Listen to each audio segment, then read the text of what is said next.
the Bowels of Netflix, where your fearless co-hosts Isaac and Larry force each other to watch the worst pieces of shit on Netflix. We will go over every bad edit, all the broken dialogue, all the wooden acting, and laugh along the way, because this is the Bowels of Netflix!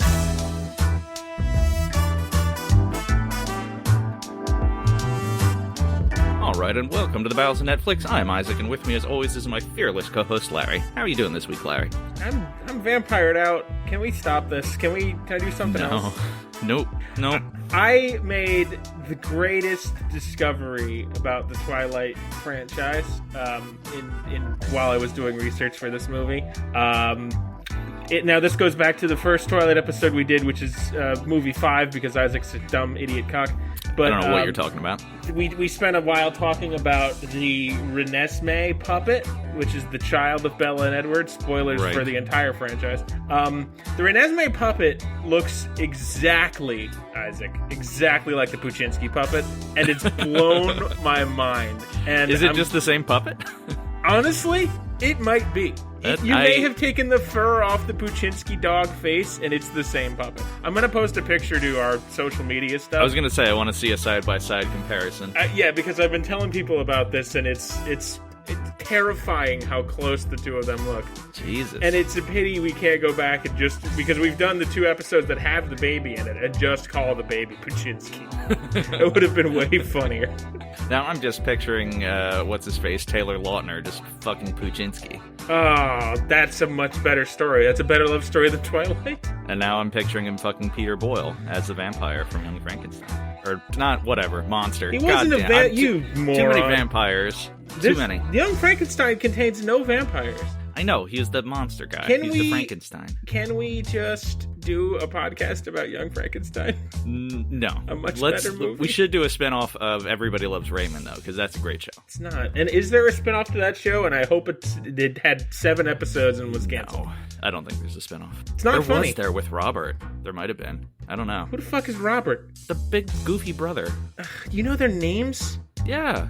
Why? I watched the syndication of it when I was like 13. It was a family thing. Oh, why? I don't know. It was what was on TV. Your family has such good taste normally. I don't know. They've made bad decisions. Clearly.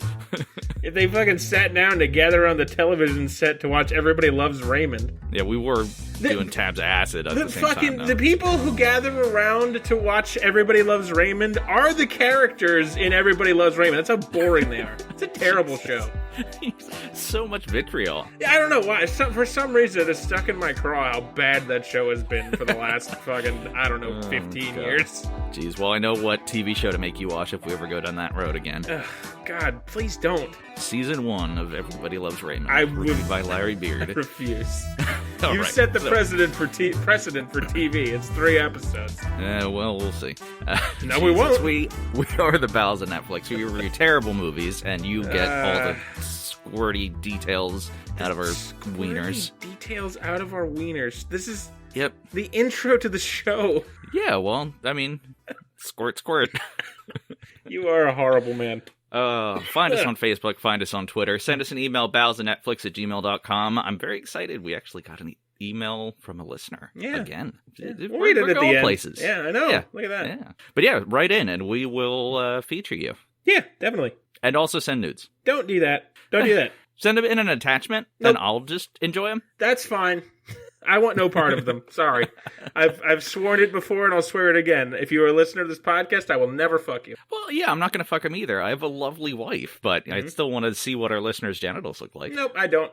Not interested. Okay. I wish I could... This is a nightmare. You are what people call an HR nightmare. If I found a genie, probably immortality, unbelievable wealth, and then third wish would be like just full 4K resolution of every time every single person in the world has had sex. I mean, I'm kind of fascinated too. It does seem like a bit of a breach of privacy, but I want to know if my grandma blew my grandpa.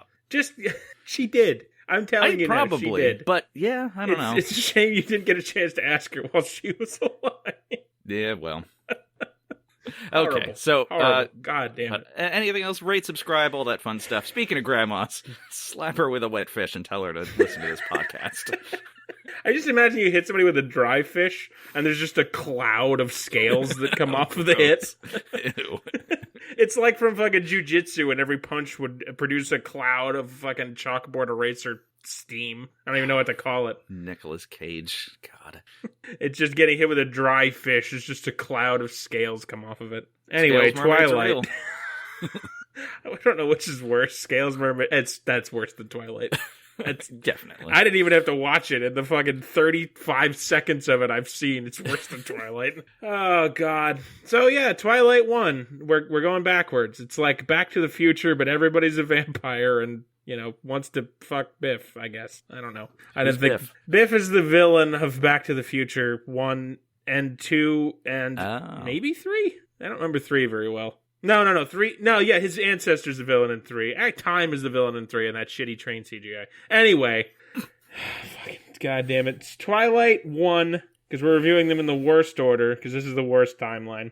Well, this was by chance. I had you roll a D4. Yeah, it was a D4. It was a and D4. just 4 didn't count? It was a D4. No, 4 did count, because at that point we thought you were going to be reviewing Space Jam, but it didn't happen. Oh, right. Yeah, time fucked us there, but that's fine, because it was a last-minute call. Space Jam will be coming around again once it doesn't cost $20 to watch it. Yeah, it's ridiculous. Some of these prices, especially the prices on Disney Plus of these movies, is outrageous. I've had people very patiently explain to me why it costs that, and it makes sense. It does not, even though it makes sense, it does not make it any less outrageous for paying $30 to watch a movie nude on my couch. I'm not doing.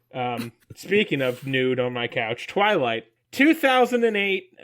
So it's. I don't know. It's old. I'm very tired. 13 years old. Thank you. 13 years old. So it's almost to the age where Jacob wants to fuck it. Something there. There's a joke there. It's going through puberty. Yeah. IMDb has a 5.2. So as usual, middle of the road. The estimated budget for this movie was $37 million. A lot less than the other movies that we reviewed in the Twilight franchise so far. Definitely shows. But I think that's something that's kind of a selling point for this movie, why it was made, well, obviously because it was a huge hit, but I think you don't need to put a lot of money into it, because, the Cullens are rich, but they're not, extravagantly wealthy, and the only real effects you have to do, especially in the first one, is, the shitty fast-moving. Right, which will never look good no matter what you do. Right, and you have to pay for some outrageous outfits, but even that, so that's, you can do this pretty cheap, which is... And idiots lap it up. So, sorry. Offense intended to everyone who likes these. But yeah, the worldwide gross is $408,430,000 and change. So, broke the bank with how much money it made. This franchise has made over $1 billion. Probably over $2 billion, actually, if you combine all 5. Definitely. Because five part 2, or part 1 even, was close to $1 billion itself. It was like $700-800 million. Right, so it's made several $1 billion, so it's more than paid for itself, and that's just the movies. For a while there, everything in the world, you could buy everything in the world with Twilight characters on, just like with Frozen. Anything in the world shampoo. You wanted. Right. Twilight ham. Twilight buckets. Twilight ham. Would represent the acting. Yeah. Boy, do I have a lot to say about the acting. We thought it was bad before, but my God, these people had not learned how to act yet. Jesus Christ, it is off the chain. Oh, boy. And Rotten Tomatoes, this has a 73% audience score. Again, people are idiots. That's nothing new to anybody here. And a 49% the tomato meter. So... we'll get into this high more on the tomato meter. Yeah, this one. The other ones were high too. This one is from what I've heard from my friends and family.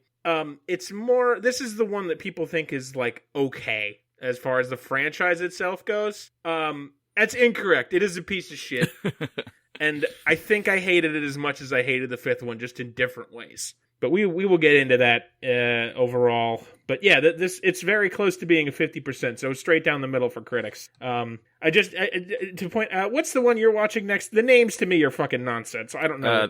2. The name. Eclipse? Breaking Dawn? I don't know. No, Breaking Dawn is the 5th. Come on, man. Jesus, you're killing me. All right, hold on. Let me look it up. I would hope you would just know. Twilight 2. I don't know. No, it's I even watched it already. It's New Moon. I've already found it. New Moon, okay. So, right. Yeah. Breaking Dawn's just the a last preview one. Okay. to next week. New Moon has a 28%. Because it happens to be here in the you might also like, because Rotten Tomatoes doesn't know me at all. So yeah, the dip in quality. This one is considered the best one that we're reviewing today, which is deeply distressing. deeply distressing. But yeah, let's get into it here. Our epic series, the world's largest air quotes there, opens with Bella saying the line, "I've never given much thought to how I'd die. Don't worry, Bella, a creepy Mormon vampire boy is going to accidentally fuck you to death. Oopsie, spoiler." He doesn't fuck her to death. He humps a he baby. Fucks her and she dies. There's not much in between that. Look, if that was a criteria, then I'd be a murderer. Has someone you fucked died? Don't answer that question. I don't want to hear it. I don't want to hear it if it's true or false. So, yeah, I don't know why you're railing against that, but that is actually what happens. So, whatever. She gives a teeny monologue that doesn't really have any meaning as we see a deer drinking from a pool. When you see teeny, do you mean small or about being a teenager? That's a great question. I do mean about being a teenager. Okay. Good call. I didn't think of that. You're not one to use the word teeny in, as an adjective meaning small. No, it's about teenagers. That's a good point. I think I used that description a couple of times in this. So okay, now we'll know. I'm always talking about teenager shit. Of course, now, like always. The dog now wants to go out, so you're going to have to contend with maybe the occasional howling in the background. Just imagine it's Jacob thinking about the baby he's going to fuck. So we see a deer drinking from a pool of water before jumping off into the woods as we see it's being chased and eventually caught by a vampire, which of course we know it's a vampire because we've watched these horribly, horribly wrong. Before we cut away to Bella. Good old Bella, our favorite. Our much, much younger protagonist from the last time I've seen her. And I'm realizing now they pumped these movies out very quickly. Yeah, it was one a year. Yeah, no, it was actually not quite because this is 2008 and Twilight Breaking Dawn Part 2 is 2012. So they got 5 movies in 4 years. So it was a little faster than one a year, actually. I think your math's off. 8, 9, 10, 11, 12. Fuck, shit. Yeah, I know math. Shut up. So they got... All right, so yeah, they did one movie a year. Which, I don't know. It seems like for a franchise, that seems very fast. But maybe Definitely. Now I'm just thinking of like Marvel, where it takes them 2.5 to 3 years per movie in between to get it done, for the most part. So, I don't know. Harry Potter started off like once a year, but then it trailed off. And then the actors ended up being 25 when they were supposed to be 17. Yeah. Well, you can tell the difference, too, especially with... I think Edward really is the one where you can see the age difference. Which, I mean, I understand. Vampires are supposed to change, but I understand the fucking man is actually growing up. So what are you going to do about that? But Bella, Give too... him cigarettes.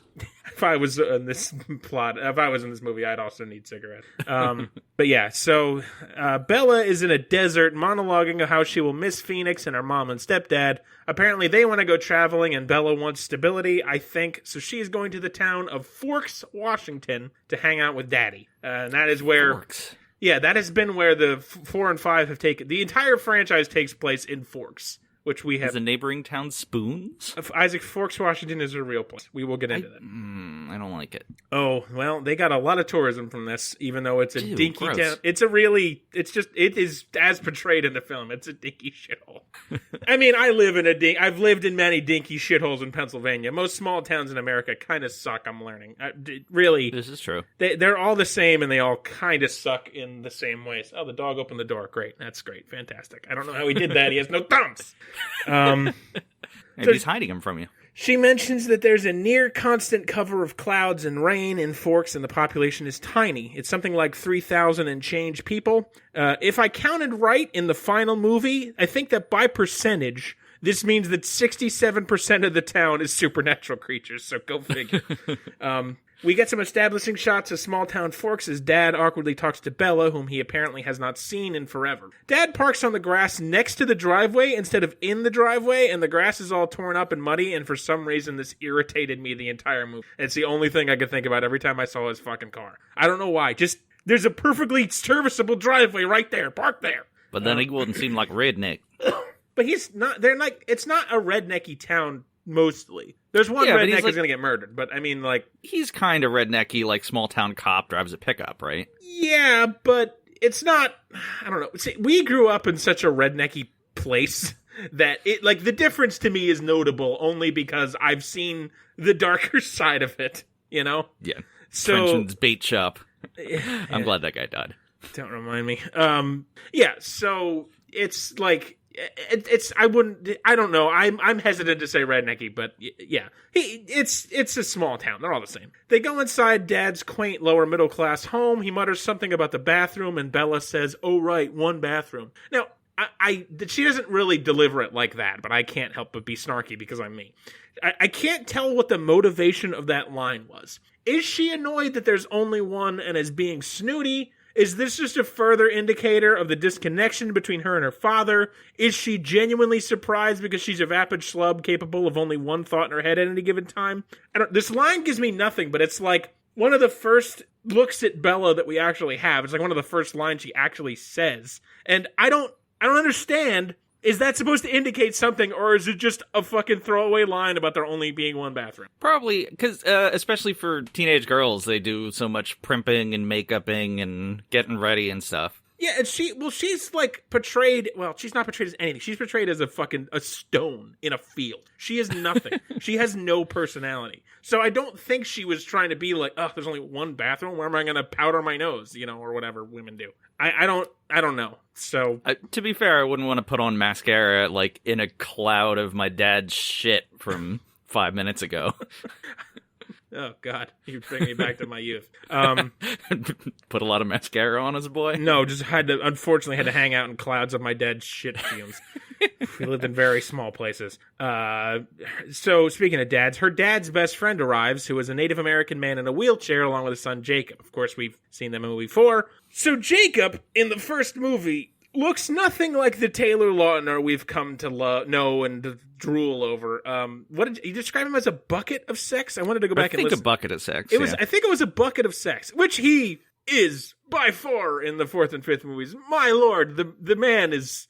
Good God, I'm a very straight man, and if he offered to make love to me, I would be very, very tempted. I would lick mayonnaise off his abs. Gross. Don't involve mayonnaise in sex. Think of the stench. But he is an incredibly attractive man. In Twilight 1, he looks like the guy at the Magic the Gathering tournament that sits in the back and doesn't trade cards with anybody. He just kind of sits there and shuffles his deck and hopes that someone comes over and offers to duel him. Like, I used to be that guy, so I know that guy. Not Magic, I played Yu-Gi-Oh! Because I was cool. Wow. God, Isaac, I was fucking Jacob. But no, it's like, he has long hair, he's always wearing like heavy jackets and beanies, and he just looks nothing like the bucket of sex. I don't understand if this was... Maybe that's how it was in the books. Like, maybe he's dorky and gets better. But I don't think he's not portrayed as a dork. But just... It's a very... The difference is staggering. Like, knowing what the character ends up being.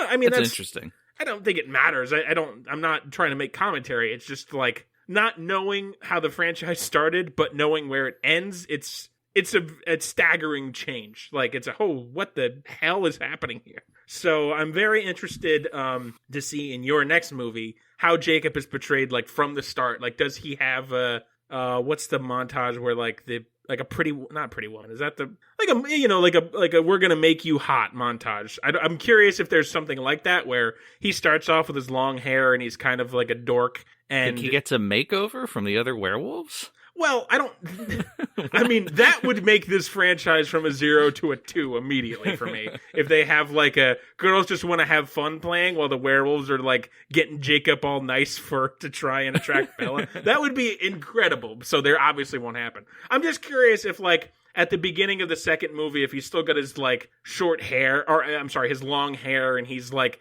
kind of meek. Meek is, I guess, how I want to portray him here, but he doesn't really get any characterization. I don't know. It's, again, just because we're fucking doing this in Isaac's stupid order. Not my fault.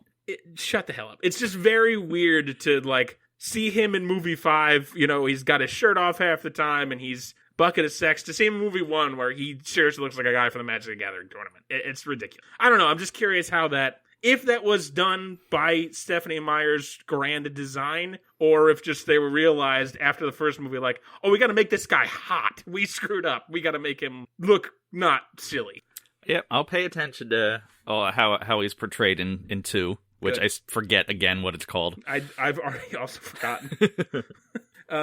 So anyway, apparently Bella has known Jacob since his youth, and he reconnects immediately as their dads fake fight in the street which is actually cuter than it sounds. It's good. I kind of like the actor for Bella's dad. He seems pretty down to earth. I liked him in the fit. I mean, is in air quotes, because again, he is nothing. He is a prop to the love story. But I think he's a fine actor, and I think he portrays like the sort of quiet, like small town dad to his weird daughter and her obsession with a family of vampires. So, you know, I think he's kind of, the way that he and his friend interact are kind of cute.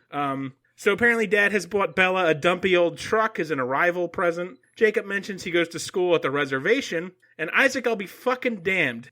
I forgot to look up. I hope I'm pronouncing this the right way. The Quilete Reservation is actually just down the road from Forks, Washington. I Google Earthed it.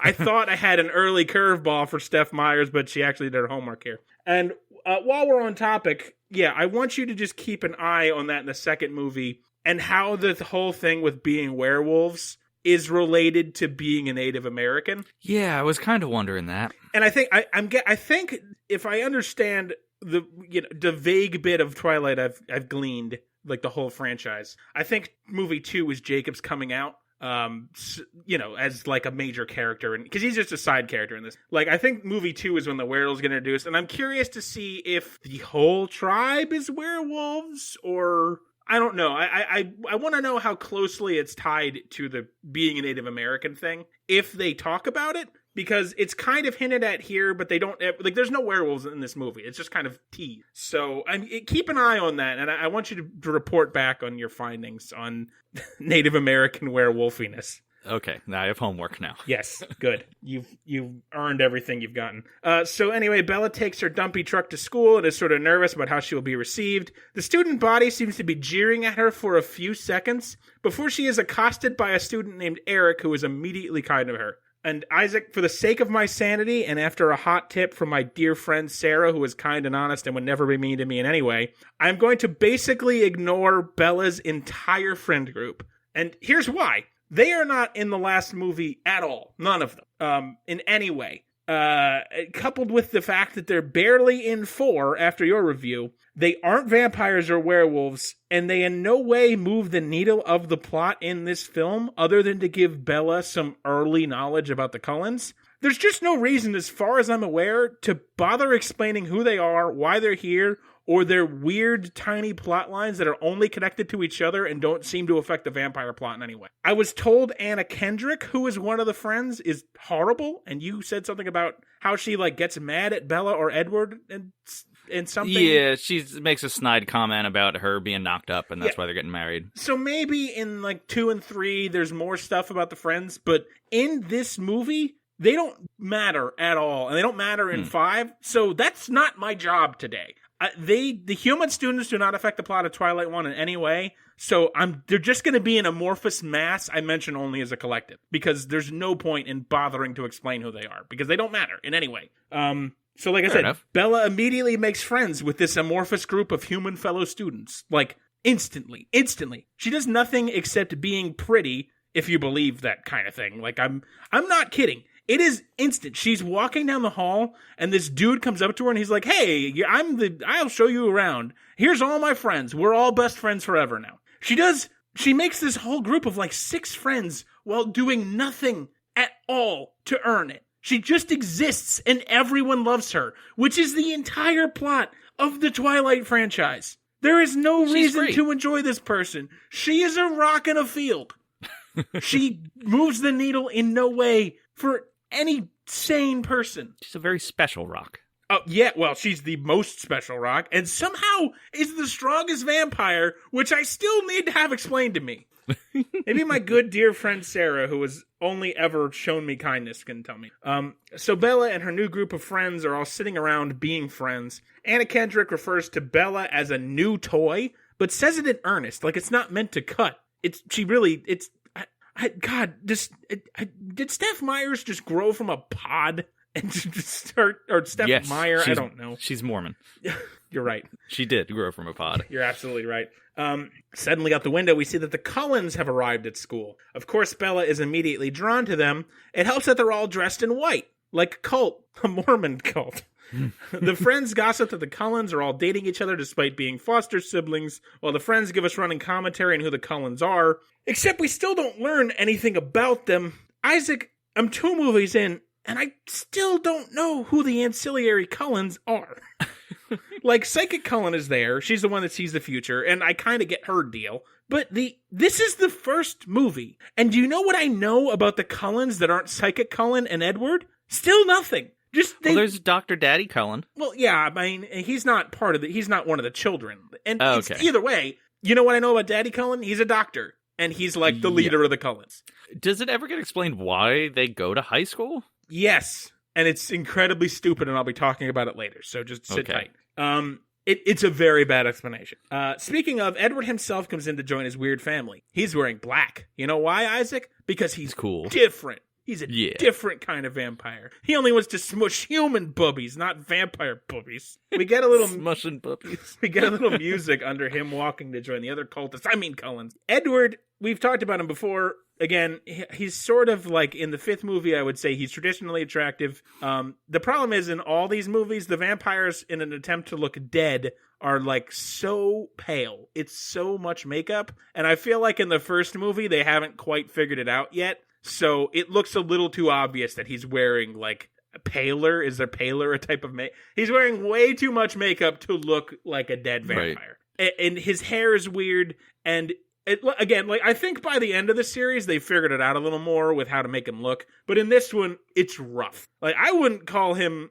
He looks weird. He looks weird. Like in the 5th movie, I would say, yeah, okay. I mean, he's definitely, they've paled him up a little bit, but like, he's an attractive man. He's handsome. I can see that. In this one, he looks very strange. I guess when their budget increased, they got a much better makeup artist. Yeah, you can definitely tell too. Like the cast, the production crew, everybody involved was really shaky in this one. And then like they've gotten better as it's going on. The only thing that's gotten worse is the writing. So those movies are much worse for that. And the effects, everything looks dumb. It never gets better. But like you can tell they were figuring out their craft here, all of them. So yeah, I don't know. Like Edward's he's still a handsome guy, I suppose, in this, but I can't get over how much weirder he looks than the last thing I've seen him. So, I don't know. He's looking over at Bella with stink face, and time passes, and we see Bella's now going to science class, where the only open seat is by Edward. She steps in front of a large fan, and we see Edward is sort of glaring at her. He then covers his mouth with his hand as if he's going to puke, and I realized upon a second watching that it's because human scent has wafted into his face, and, oh, I'm sorry, I'm throwing up. Or did some human scent just waft into your face? Yeah, that was some timing, huh? He wanted to eat... God damn it. That should have worked out that way. He wanted to eat her so badly he couldn't help himself. Silly me, I forgot about that. Sounds like my high school experience. I'm glad we never crossed paths in high school, really. No, I was just horny and unhygienic. And what else has changed? What's changed? You shower a little more today. Yeah. You took a shower for, I think, an hour and a half. And working from home, I had a lot to clean because it had been a while. Working from home is not good for hygiene. No, it's not. I've worn this shirt 4 times this week. And I'm not even working from home yet. So anyway, Bella has to sit next to him, and it's the only open table, and he's a real fucking weirdo about it. She sniffs herself to see if she stinks, and he spends the entire lesson staring intently at her, like he's a dog he just showed a magic trick. Bella goes into the office after class to find Eddie in there trying to switch out of that class. There's no openings anywhere else, so he poutingly walks away saying, "I'll just have to endure it." Edward's an emo git, and we'll get into that a little more later, but my God, he's the worst.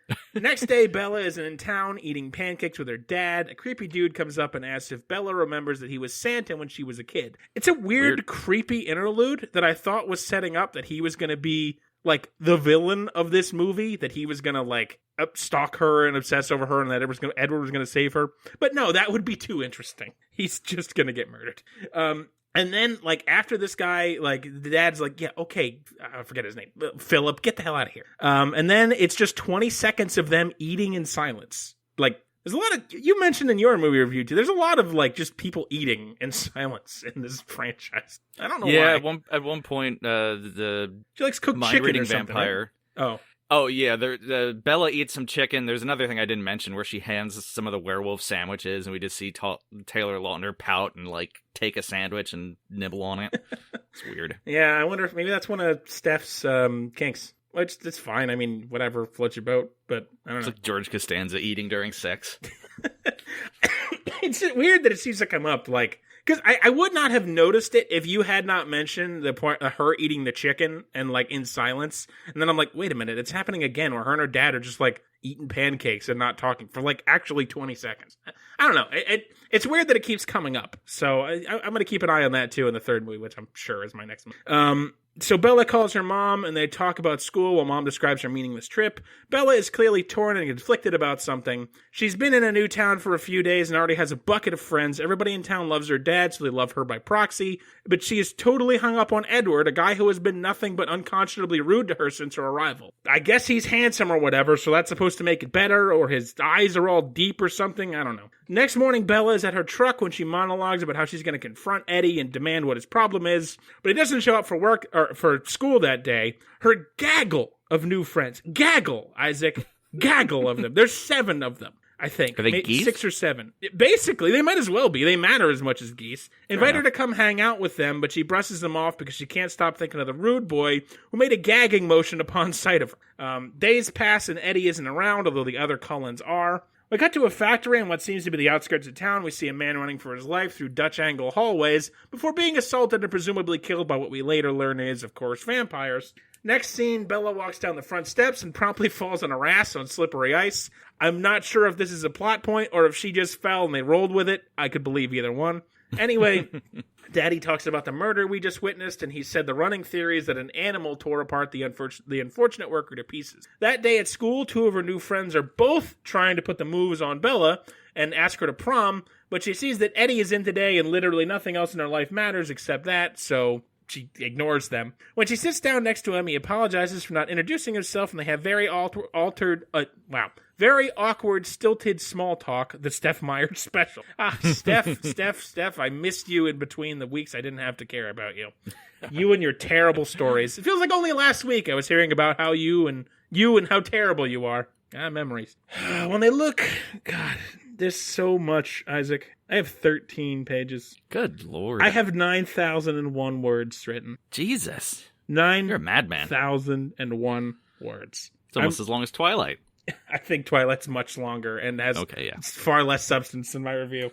Well, they're looking at specimens under a microscope. Bella accusatorily says, "You were gone," like it's her partner coming home late from a night of drinking. What? Their banter is so fucking dry and emotionless, which, again, the Steph Myers special. They literally talk about the weather. And Bella makes a joke about, "Are you asking me about the weather?" And she says she doesn't like the rain or any cold, wet thing. Exact quotes, she doesn't like any cold, wet thing. Isaac... Like vampire pussy? I was thinking more vampire dick since he's a man, and he is cold. I know, but, like, dicks aren't usually wet. Yeah. Although I keep mine moist. I got a little spray bottle.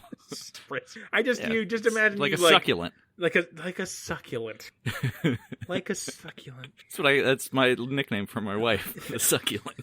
And how is the little succulent? Oh, she's been playing Okami, I think, on the Switch. Yeah. It's like the paint video game thing. She really likes it. Yeah. But I had to put duct tape over her mouth while we were doing the recording because she was yelling at the fucking Switch at like the top of her lungs earlier. I as a person who plays a lot of video games, I yell at them frequently when they're bad or when I'm bad at them, which is basically all of them. For as many video games as I play, you'd think I'd be better at them, and I'm terrible at them. It's the monkey hands. It honestly, having giant gorilla hands really does make playing some things very hard.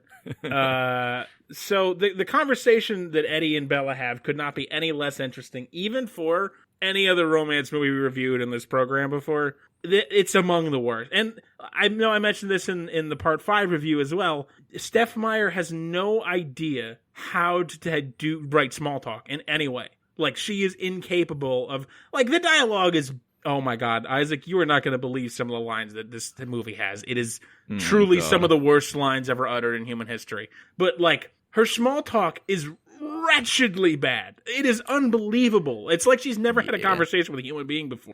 She hasn't. She's Mormon. Right. Coming out way too hard against the Mormons. We love you. You're just weird. We love you. I just hate your religion. But I hate all religion, so it's really, you're not that special. Yeah, this is going great. I think we're really making inroads. We're gonna come play Salt Lake City live. I'm sure. He asks if she hates the cold. Because she says she hates the cold. He asks if she hates the cold. Why did she move to the wettest place in the continental U.S.? Well, considering she's in high school and therefore a ward of her parents or guardians, most likely, the only reason she's here is because she has a fucking parent or guardian here. You genius. Most teenagers in high school don't get to decide where they live. Now, yeah, some might. That's a weird question to ask a child, especially when you're 100 years old. That is a good point. This is something that for some reason, I can't believe we've reviewed 3 Twilight movies at this point now, including this one. And it never struck me until just now, their age gap. Like, I don't want to be an ageist here. However love happens, love happens. This is a 100-plus-year-old man who is currently in love with a literal child. He's also a virgin. Does vampirism stunt your emotional growth, too? Like, this is, okay, I know we do a whole bit about fucking the baby that's never going to go away. I'm sorry. But this is a legitimate line of questioning here. Edward is over 100 years old. I don't know exactly when Twilight's supposed to take place, but let's assume it's 2008. So, I believe he's turned in, like, 1900 something. So he's a little over 100. It might be 03, 06. I don't remember exactly. He's a little over 100 years old. And he is falling in love with a girl who is probably 17. I'm going to say she's 18 because I'm guessing somebody in the writer's room thought, okay, let's think about this here. We should probably make her 18. I don't know what grade she's in or how old she's supposed to be, but Third grade. She got held back a lot. What's that? 3rd grade. She got held back a lot. It's the age gap suddenly occurs to me here that he's like, even if she's 18, an 18-year-old is not, brace yourselves, not a fully developed human being yet. Yeah, but by brain chemistry, like scientifically not a fully developed. I'm not trying to be, I don't know what. Right, your brain doesn't finish developing until you're about 25. Yeah, I would even say, I'll even give you 22 or 23.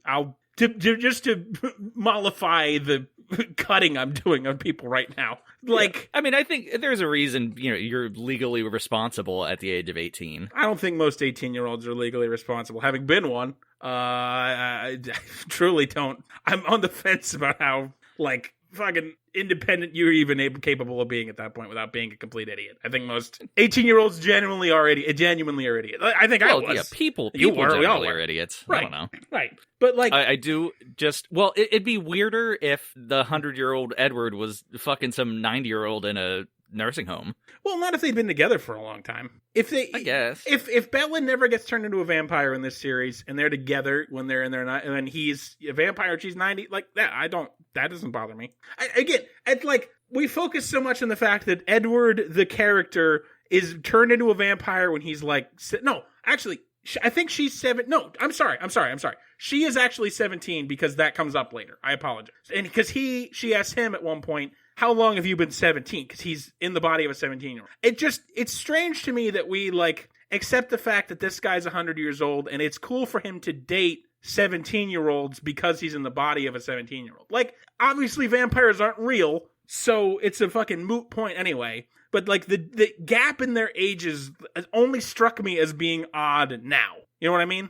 Yeah, it is definitely strange, but, like, vampires kind of necessitate that happening. Right, and maybe we just shouldn't do vampire stories of romance anymore. Maybe it's just all bad. I think every vampire story has to be romance-based. Nope, absolutely not. Watch What We Do in the Shadows, which, by the way, is an amazing, amazing show, and everybody should be watching. It's one of the funniest things I've seen in a couple of years. It's fantastic. I do just want to circle back to the wettest place in the continental U.S., which is yo mama's crotch. Yeah. You proud of yourself? Yep. Okay. Been sitting on that for like 5 minutes now. It's been way more than 5 minutes. I've been grousing about Edward's age for a while now. I don't know. It just struck me as being kind of weird. Like, thinking about it, and I don't think that, again, I don't think this is necessarily unique to Twilight, but... Well, I'm just thinking of the beautiful relationship Anna Nicole Smith and her husband had. Yeah, she walked around topless one time and he died. And honestly, I think at that age I would too. But, I don't know. So he's old as tits, and it's just weird to me how this works. Bella pretty much just bites her lip as she looks at Edward, thinking about his cold, wet thing.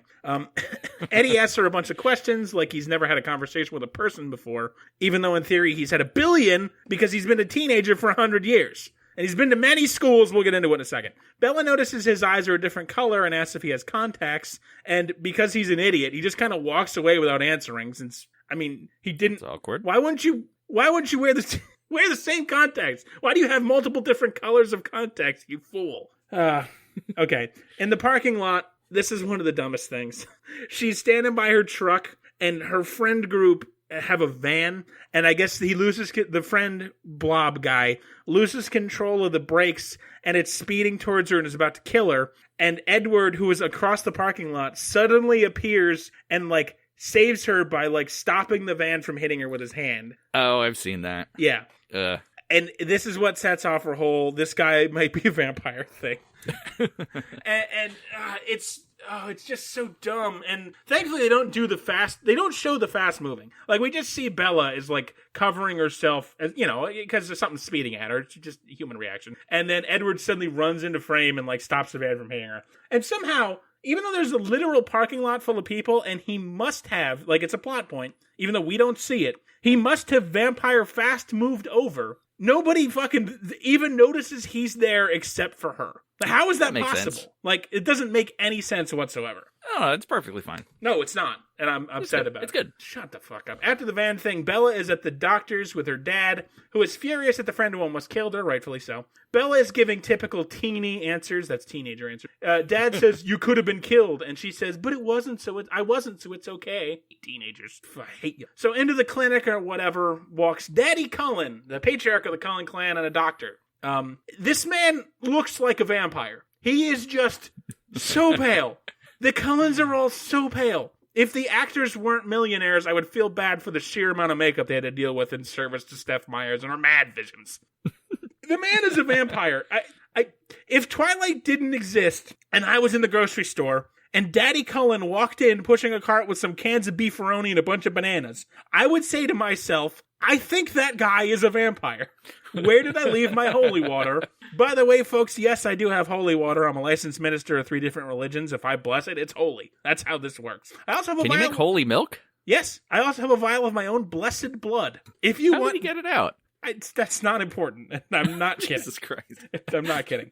If you want something blessed, mail it to me, and I will bless it for you. You never blessed my hot dog. No, that thing was beyond. That thing belonged to Satan at that point. It bent. It didn't break. It bent and snapped. Oh, God. It's just horrible.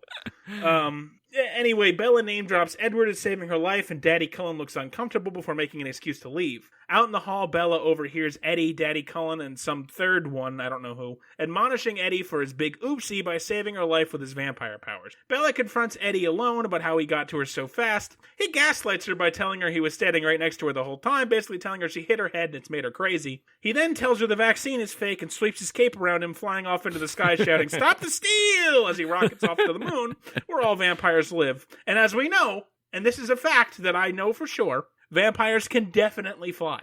Definitely. I've proven it beyond a shadow of a doubt that vampires definitely fly.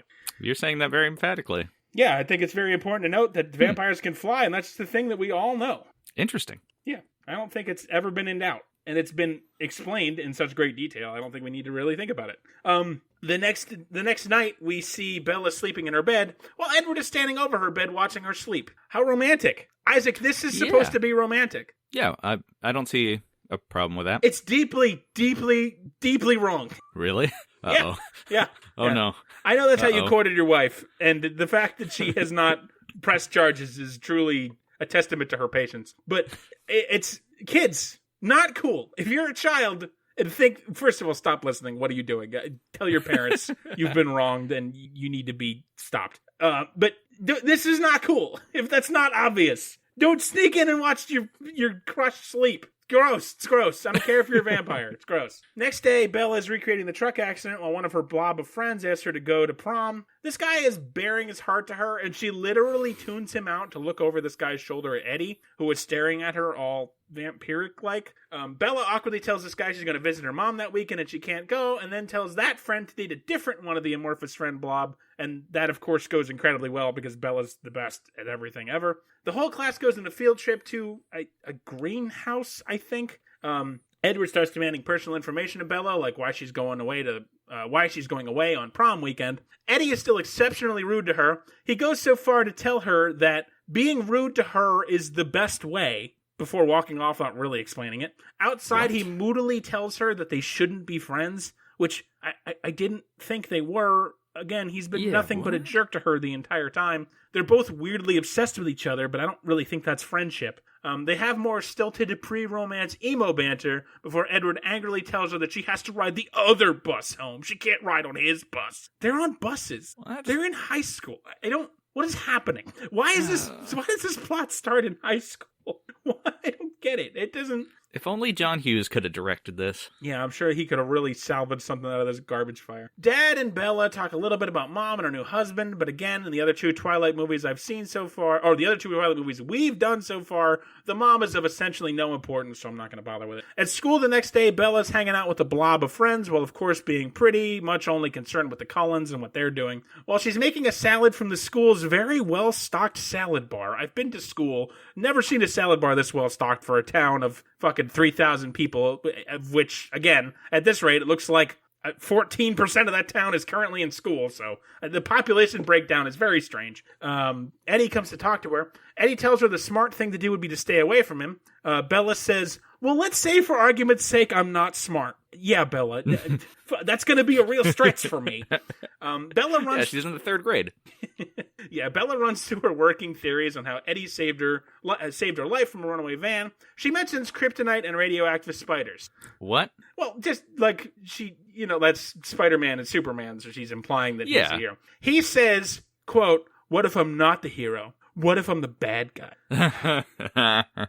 So I want to take a minute. Again, when we had said before we started this whole fucking Twilight adventure, still hate you very much for this. I had seen the second half of the 5th movie before I had reviewed it, and I had seen bits and pieces of other Twilights here and there. So having come into this franchise and this review, and of course I'm looking at things a lot harder than I normally do as in the course of doing a review, in movie 5, Edward is like... almost tolerable.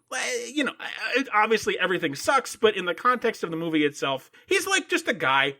He's the father of Renesmee, he's Bella's husband, and they have, pretty lame sex for what they were promising. Again, I know it's not going to be nudity, but, I expected more. But, like, he's just kind of there, and he's kind of like, yeah, he's a Cullen. He's maybe the most important Cullen, but he's just there. He is not emo at all in that movie. In this movie, he is the most emo that ever emoed an emo's emo. It is unbelievable how much of a whiny, overdramatic git he is in this movie. It is outrageous. He is nothing. Like, it is 2 different characters from movie 1 to movie 5. And sure, people change. That's, okay, I get that. Do vampires?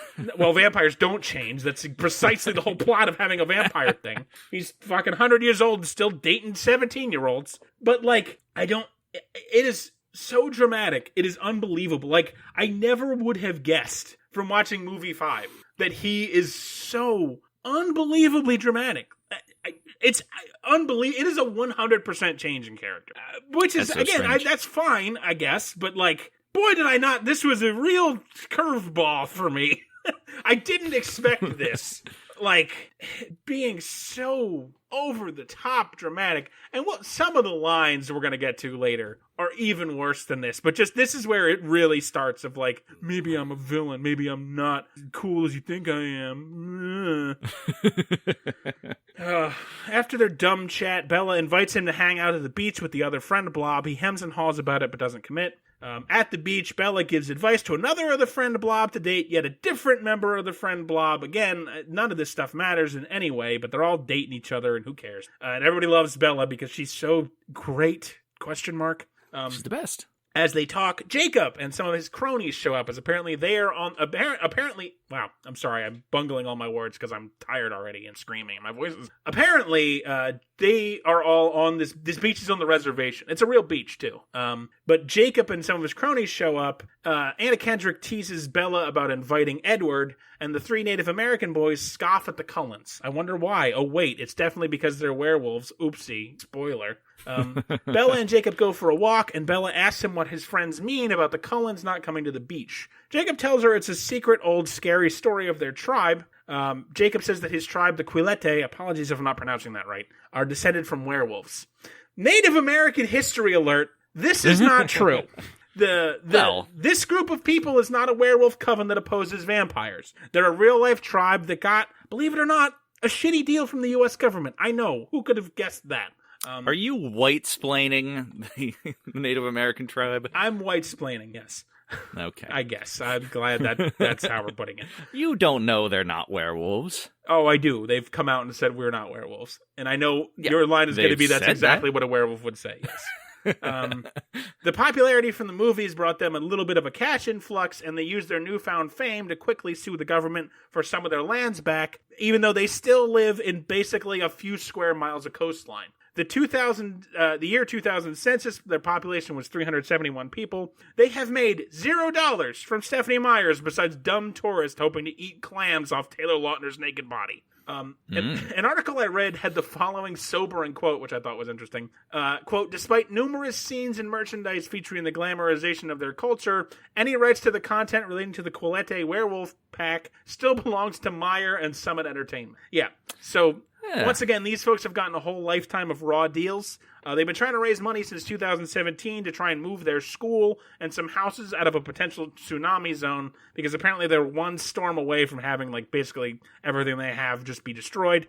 The website is mthg.org, move to higher ground. If you're listening to this, give them a couple bucks if you can, spare it because, fucking they got a shitty deal and they got a second shitty deal by having their entire culture appropriated by a bunch of people who want to eat clams off Taylor Lautner's naked body. If you've ever bought a single dollar of Twilight merchandise, I challenge you to match that with a donation to a marginalized people that she stole the history of to give Bella another man to make her wet that wasn't dead-ass Edward. So, there's that. Fair enough. Anyway, tangent aside, Jacob's telling her the fakey-fake story of the Cullens being descended from an enemy clan that the Quilete people of ages past made a treaty with in order to keep peace between them. Bella presses Jacob for details of what the Cullens really are, but Jacob laughs it off as a story, except he does it like an actual human instead of being the most obvious idiot that ever lived like Edward. I don't know. I think Jacob's acting got worse as the series go on because it's pretty bad in movie 5, and in movie 1 it was bad in 4. In movie 1, rough. It's fine. I mean, he's like, probably because he's a side character, there's not any pressure to be sexy, air quotes. He's just a guy. Maybe he's like Samson and he got his acting power from his long hair. According to my... That's a really interesting theory, Isaac. That's actually a really interesting theory. According to my friend Sarah, who's lovely... he was actually a child. I think he's only 16 or 17, and apparently people were getting real weird about this child knowing that he was going to be. I remember that bucket of sex later on, because at least Pattinson apparently was above age. He was of legal age, fucking age at this point. But Taylor Lautner was not yet. So apparently that was real weirdness back in the day. I was totally unaware of that, obviously. So whatever. Out in the dock/junkyard. We see the Santa Claus guy from earlier in the boat, the one I thought was going to be the villain. And we hear fast-moving vampire noises, which also, again, it seems weird to me that the fast-moving vampires have noises, but again, it's in every vampire thing. And it's always dumb. Yeah. It's 100% dumb. To indicate he's being stalked by vamps, he gets surrounded by 3 vampires who look so ridiculous. Oh my god. There's a white guy with no shirt, a black guy in some Victorian-looking doublet with dreadlocks, which seems to be the leader, and a girl vampire that has on a fur coat. They all look so stupid. They close in on this guy and then eat him. So they kind of taunt him for a little bit. But yeah, I thought he was going to be the villain. He's just a weirdo who gets in. We cut to Bella, who uses Google to find the address of a bookstore in the local port city. Her friends at school take her to go... Oh, God, I feel like I'm going to throw up. What else is new? I'm doing the review. They want to take her to go dress shopping for prom, but of course she can only think about Edward and his dick or whatever. I don't know. She pays her... Slimy cold cucumber. This wet, cold thing.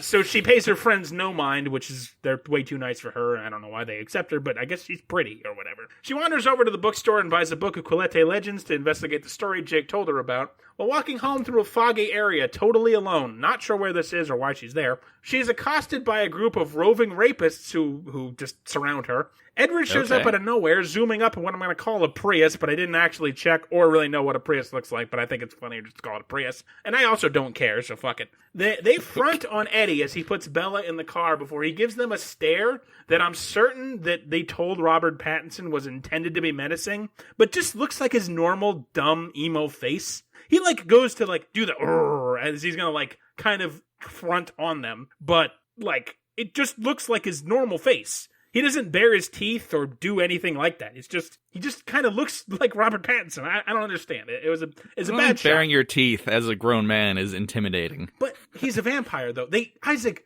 all bare their teeth constantly. Are you fucking stupid? Yeah, but have are the you other seen any of these vampires? Movies? No, but I mean, do they even have vampire teeth? No. They don't have fangs. I had a 20-minute conversation in my Discord about that. Right. No fangs on these vamps. I'm not saying that would be a thing that would scare them off, but he is a vampire. He could do something more than just turn and look at them in a not threatening way. But they back off.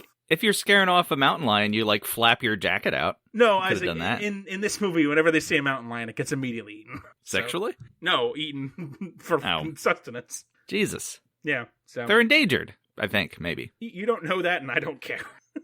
I'm sure they're not. Their population's not doing great. I don't think they actually murdered real mountain lions for the sake of Twilight, but if they did, shame on them. Okay.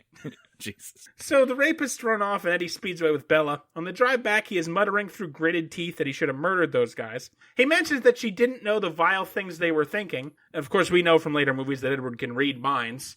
He is a fucking terrible vampire. He cannot keep a secret worth a damn. The reasons the Cullens have to keep moving so much is because fucking Edward keeps revealing himself to every teenage girl he thinks is hot. There is a string of Bellas all along the western seaboard, I bet, each dumber than the last, until we get to Bella Prime. Stupid. Well, we've been trying for 100 years to get some sweet snapper. You are killing me. You are killing me. You're going to get us arrested.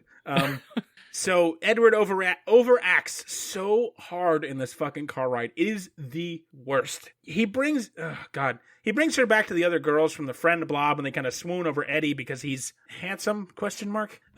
So since Bella missed dinner due to almost being raped, Edward takes her to a restaurant to put something in her belly. Not the baby. We're a few movies away from that. Just hang on.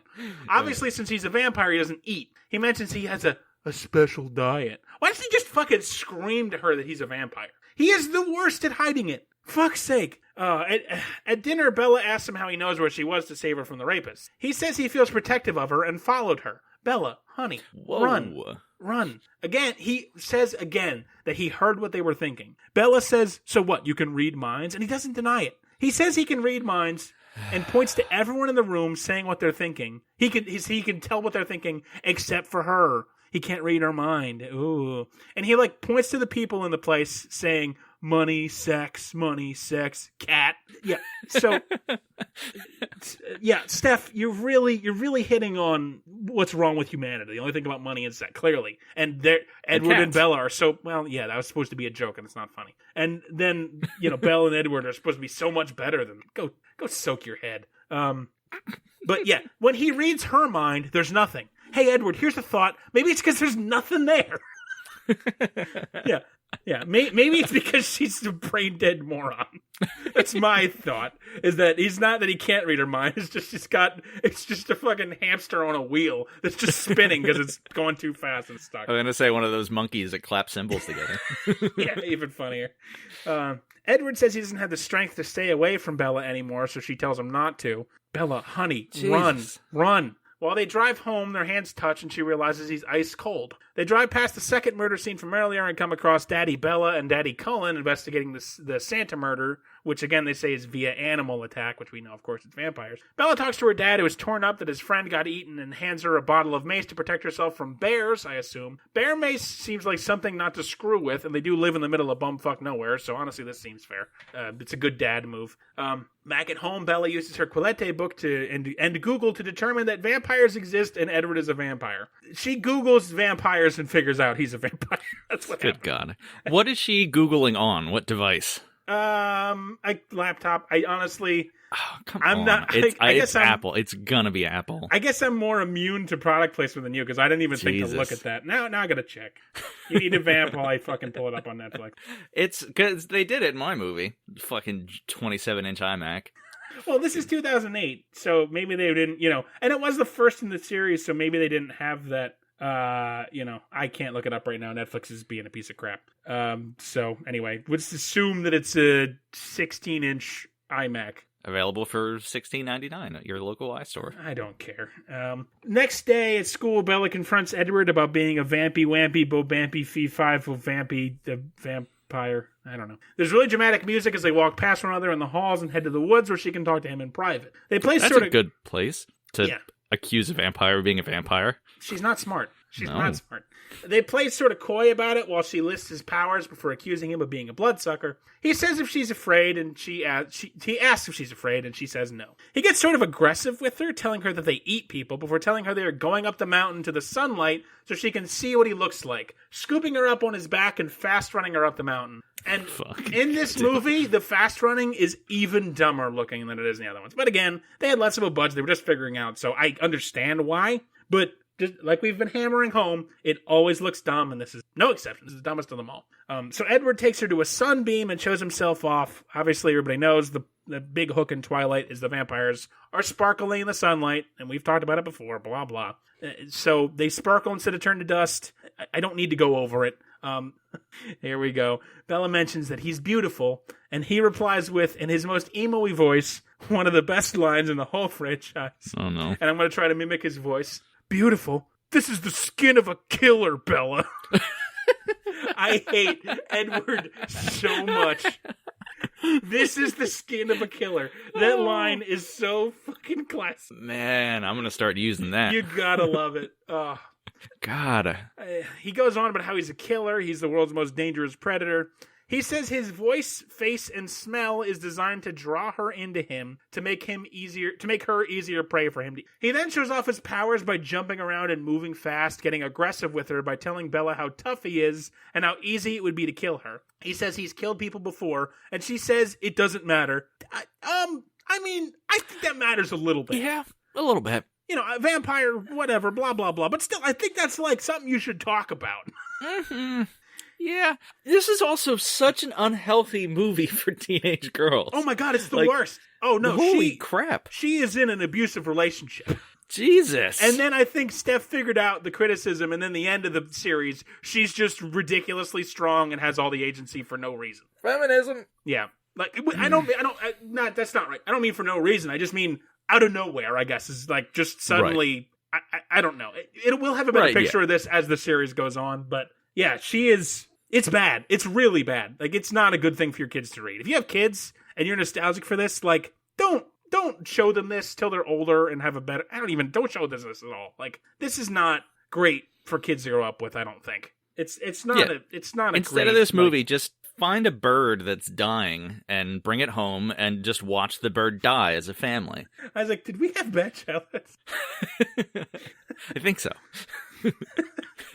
I don't know. But anyway, he tells her he wanted to kill her because he's never wanted a human's blood so much in his life. She tells him she trusts him. But why, though? Why? Why does she trust him? Yeah. I'd like an explanation to that one, please. Dr. Twilight, if you're listening, please answer my prayers. Why does she trust him? He's purdy. Is he, though? He looks ridiculous. He looks absurd. Like, I'm willing to grant you that he is an attractive man, and in the fifth movie, he's definitely pretty attractive. In this one, he just looks so weird. I don't know. Is that appeal to teenage girls the way he looks? Like, I don't get it. I please write in if I'm crazy. I don't know. The I can't 2000s emo pale was, I guess, a thing, right? I guess. I mean, again, we're looking at this now, many years later, at a gender this wasn't really aimed at. Again, I'm not trying to be controversial or anything, but like demographically, we were not the target audience here. And we're much older now and have looked at this with ridicule for the last, what'd you say? 13 years. 13 years. Thank you. We already did that. I'm not a mather. So Eddie is in full-on emo mode. He explains that, like I mentioned briefly in other episodes, the Cullens are vegetarians, air quotes, and only eat animals. But Bella, for some reason, is the equivalent of heroin to Edward. That's not a beardism. That's a direct quote. He calls her his own personal brand of heroin. Jesus. Edward said he was so rude to her because he didn't want to accidentally eat her.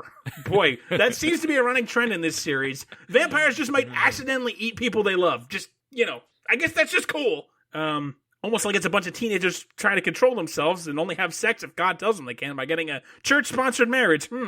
Interesting. Or you could soak it. You could soak it. That's right. Oh, God. They talk more, and Edward says the line, "So the lion fell in love with the lamb." And I thought that would be the worst line in this movie, but Isaac, that is a distant third. Distant third. Jesus. The scene continues. They lay in a field of wildflowers together, just staring at one another before holding hands. The sun comes out and Edward sparkles. The sparkles conveniently have sparkle sound effects, which thank God, or I might not notice otherwise. It's like,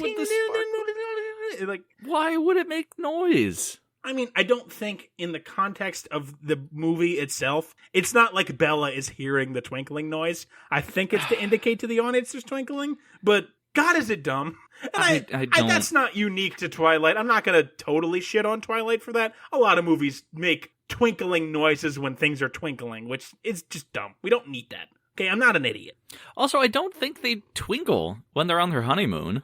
Yeah, so it's not a great effect. Like, I know that's a big thing in the series, is the vampires sparkle in the sunlight. And okay, literally thousands of people who are smarter and more talented than I have made fun of that, so I'm not going to go into it too much. But, like, in the movie itself, it's not a well-represented effect. Like, yeah, the scene of him on top of the mountain in the sunlight is probably the best example of it, because he, like, opens his shirt to show her that all his skin sparkles, and, like... pulls his balls out.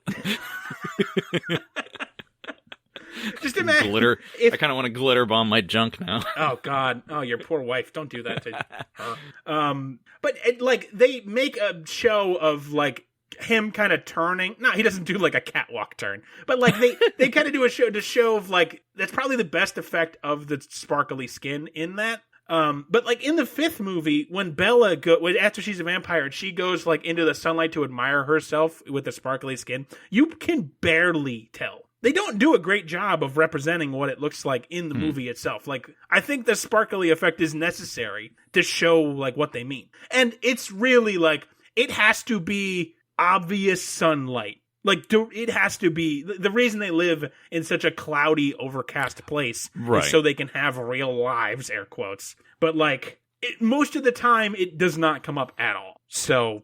I don't understand. I've never understood. Good stuff. Yeah, whatever. So blah, blah, blah, sparkle sound effects. We cut to Bella alone later, and we get what I'm going to call probably the most famous line of the movie and books, because I've heard this one before, lampooned and heard it changed around and blah, blah, blah. And you're probably going to get it. Quote, "About 3 things I was absolutely positive. First, Edward was a vampire. Second, there was a part of him, and I didn't know how potent that part might be, that thirsted for my blood. And third, I was unconditionally and irrevocably in love with him." End quote. Isaac, I thought that would be the worst line of the movie, but it is only the second worst line. Jeez. And it is a distant second. Oh, boy. Hold on to your butts. Oh, no. So next day, the friend Blob is talking about the prom, the theme of which is Monte Carlo. Eddie and Bella show up for school together, basically revealing themselves as an out couple. The other Cullens look pretty upset at this, and Edward mentions he's breaking a lot of rules now. After class, Eddie explains his origins and how Daddy Cullen turned in to save him from the Spanish flu. Apparently, Daddy Cullen only turns a few special people and only to save their lives with their consent, and it's hard to turn people because the temptation to drink them dry is very strong, and hence Daddy Cullen is like kind of a well-respected vampire, I don't want to say celebrity, but like he's got a lot of pull in the vampire world, and he's like sort of known to be, he's like a good vampire. Again, the largest of air quotes. He's like, he's sort of like a weirdo among the vampire community because he's like a good guy. He just doesn't hate humanity like the rest of them seem to do. The venom gets transmitted from saliva to blood, and only if you don't kill the person. I think, fuck it, I don't care. My good dear friend Sarah will politely correct me with patience and understanding if I happen to be wrong, I'm sure, because she's always been very patient with me. Eddie explains to Bella about his power to read minds and Psychic Cullen's power to read the future, but mentions that it's subjective, so it's basically horseshit and just a tool for Meyer to have to write less compelling stuff since somebody can just see the basics of the plot.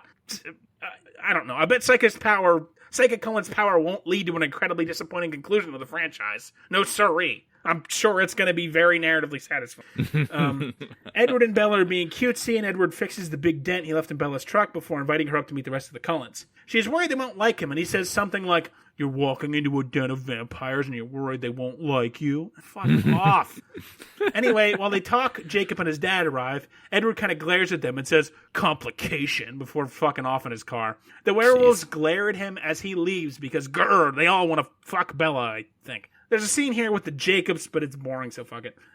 Next day, Bella goes up to the Cullens' fabulous house in the middle of the woods. We've talked about that before, don't need to go over it again. It's a fabulous lower upper class junior vice president at Snapchat's house, but it's in some of the most picturesque coniferous forests in the entire world. It's truly amazing. It's gorgeous. We see the Cullen family is cooking dinner for Bella, and only Bella, since none of them eat. They figure because her name is Bella, she must like Italian. Isaac, so far, that is literally the most endearing thing anybody in this fucking franchise has actually done. I don't know why. This is the first gesture that made me think, hey, you know what? These Cullens maybe aren't so bad. They thought she was Italian because her name is Bella, so they went out and got Italian food and are actively watching some late 90s cooking show to make her something nice. It's weird to see genuine human interaction in this stilted garbage fire of a franchise, because it's literally the first time where someone's done something that I thought, hey, that's something a human being would do. And they're vampires. Like, that's something a reasonable person would do for someone else. It's like, hey, we're going to meet our son's girlfriend.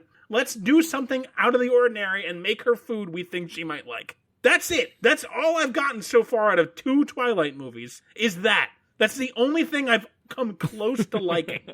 Oh, boy. Stupid. You liking humanity is off-putting. I know, right? I know. I'm clinging to anything. Bella enters the house and everybody smiles at the scent of her delicious human flesh. Oh, God. It was weird. That was part of your vows, too, which I thought was very strange. The Cullens are all very polite to her, with the exception of some blonde woman that shatters a salad bowl when Edward mentions Bella already ate. I have no inkling of who this woman is. It may very well be one of the blondes from the final movie. I've already forgotten who they are or how they met or what they look like. This might even be the vampire spy that turns on them and gets murdered by the villains. I have no clue. I can't remember because all the Cullens are very generic. And fuck you, that's not my job today, so I don't give a shit. I wonder if it's the super pro-life one, who in my movie was like, don't say fetus, it's a beautiful baby.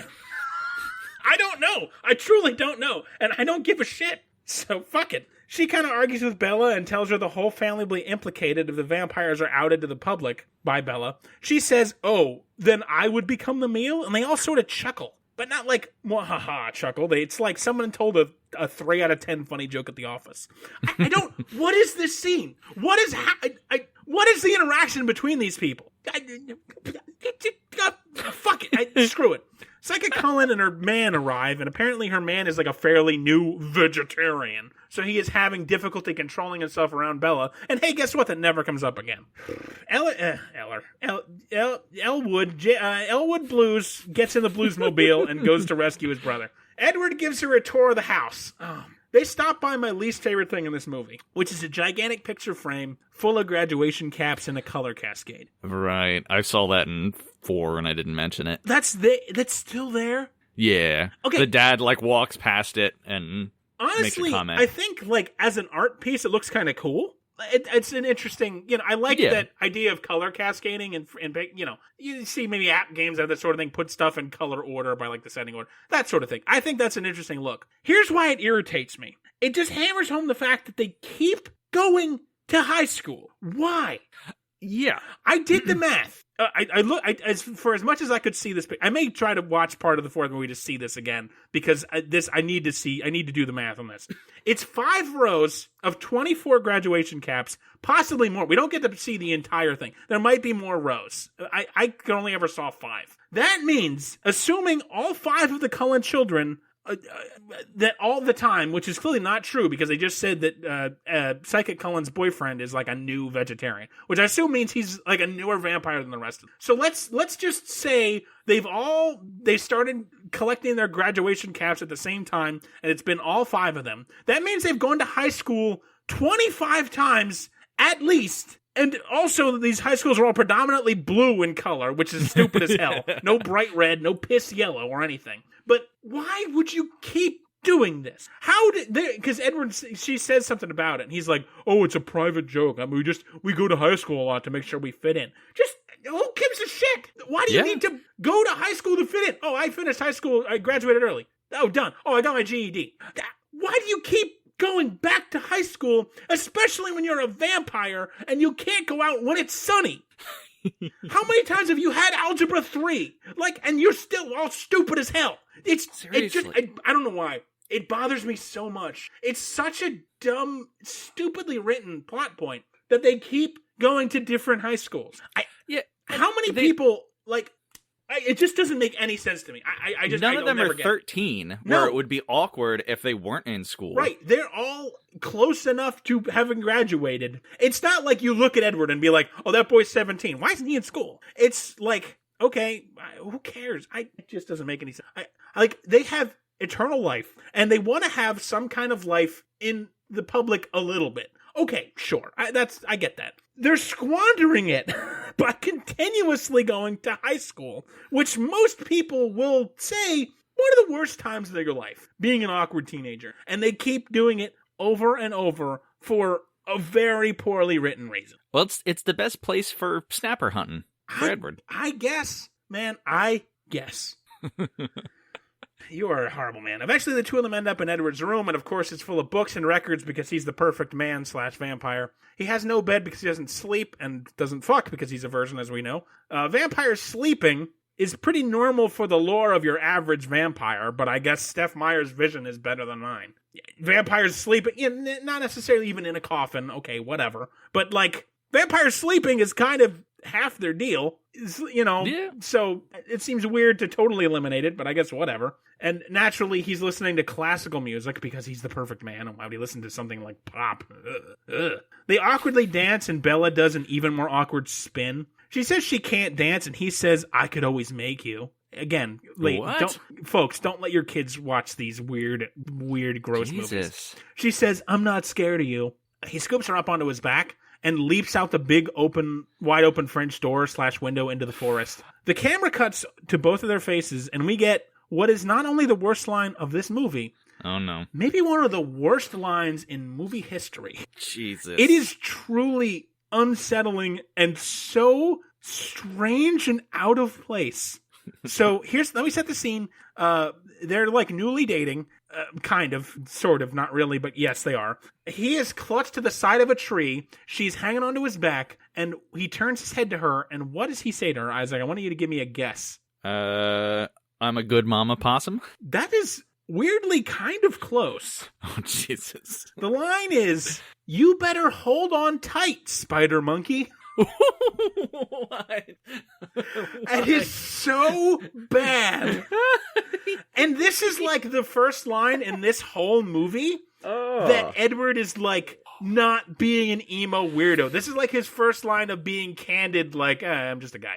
And that's what it is. You better hold on tight, spider monkey. Jesus I think Christ. Everybody I talk to about this movie mentions that line. It is just, it's stuck in everyone's collective unconscious. God. You're gonna be hearing me say that for as long as this show runs, because that's like a punch in the face of a line. Man. God almighty. Should be the intro to the show now. You all better hold on tight, spider monkeys. I almost want you to cut it in here, but I mean, it's not that great a delivery. You know what? Let's cut it in right here. You better hold on tight, spider monkey. Yeah, there it is. It's terrible. It's real bad. And maybe we should add it to the open. That's how we should open every episode. Hope you're holding on tight, spider monkeys, because it is time for Twilight. I mean, Bells on Netflix. Oh God, we could just rename the show. Just call it Twilight. Yeah, we're taking it back.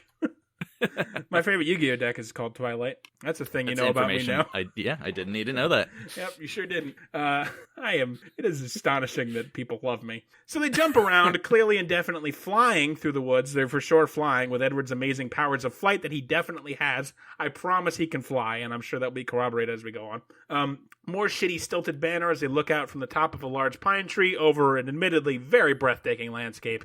We then cut to Edward playing a gorgeous piano piece, because of course he does, while Bella looks on in utter amazement how wonderful this very boring and edgy vampire man is.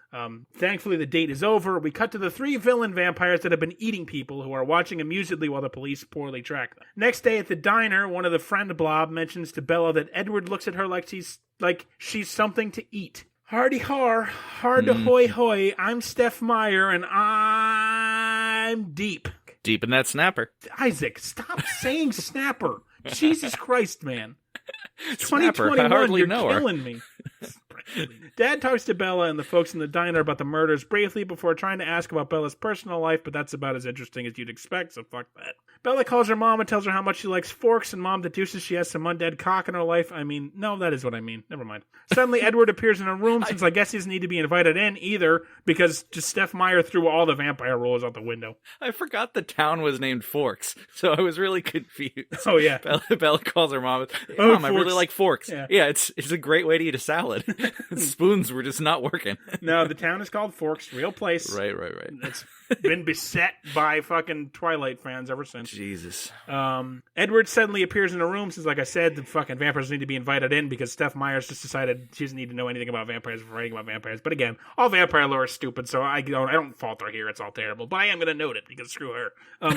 Edward says, quote, I like watching you sleep, end quote. Again, supposed to be the hero. And they start making out. It gets kind of passionate. I can't imagine how weird kissing ice-cold corpse lips must be, but I guess, what do I know? You know, it just seems weird. It seems like something she would note, because she noted how cold his hands were. Unless he just, like, on the fucking run / fly over here, he just held, like, a warm compress to his face. So it would not be weird to make out with a human. Eventually, Edward throws himself away from her while they're making out, like, dramatically. And we see at some point Bella took off her pants, I guess. Or she wasn't wearing any. I don't know. Maybe she wasn't wearing any.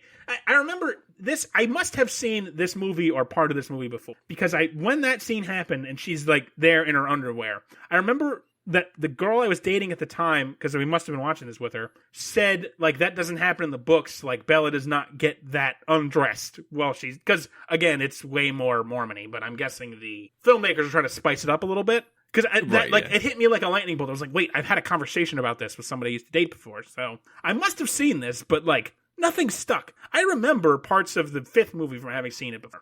I don't remember anything about seeing this one except that one scene where she has her pants off. And my girlfriend at the time was saying, like, that does not happen in the books. Like, she does not get undressed. I don't know. Does she have mad bush poking out of her panties? Yes, Isaac. She has mad bush poking out of her panties. Nice. Fucking clown. Nice. You're a clown. Nice. You're becoming a caricature of yourself. I know. That's been my lifelong journey. It's going poorly. Edward says he can't ever lose control with her and is just emo and moody in general because he's a good Mormon boy and can't make love until marriage. They stay and chat instead until Bella falls asleep on top of him. Again, ice cold, must be very strange. So Edward can watch her sleep, which I guess they're just cool with now. Next day, Bella tells Dad she's dating Edward and brings them together to meet. It's typical stuff. Edward mentions he's taking Bella to play Cullen family baseball, which I believe you mentioned before. Oh, right. My girlfriend also, when I was talking to her about doing these, she said, which is the one they play baseball in? And I said, well, I'll let you know. It's this one. They play baseball in this one. They have to play baseball during thunderstorms because they hit the ball so loud and so hard that it fucking reverberates the earth. There's something to be said about the force it would take to actually destroy a baseball if you hit it so hard, but I'll leave that to the falafelers. You're a baseball guy. Maybe you can tell me.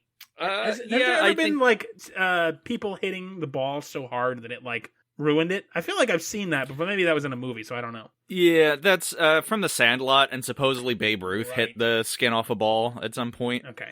Yeah, The that was back in Sandlot, the day that when makes they would sense. use the same ball for, 7 years instead of now when it's like the new ball for every pitch. Yeah, right. Okay, so I feel like if they're hitting it so hard, they have to do it during a thunderstorm and miles away from town so they don't fucking cause an earthquake, that it would actually ruin a baseball. But Did you notice if it was a wood or an aluminum bat?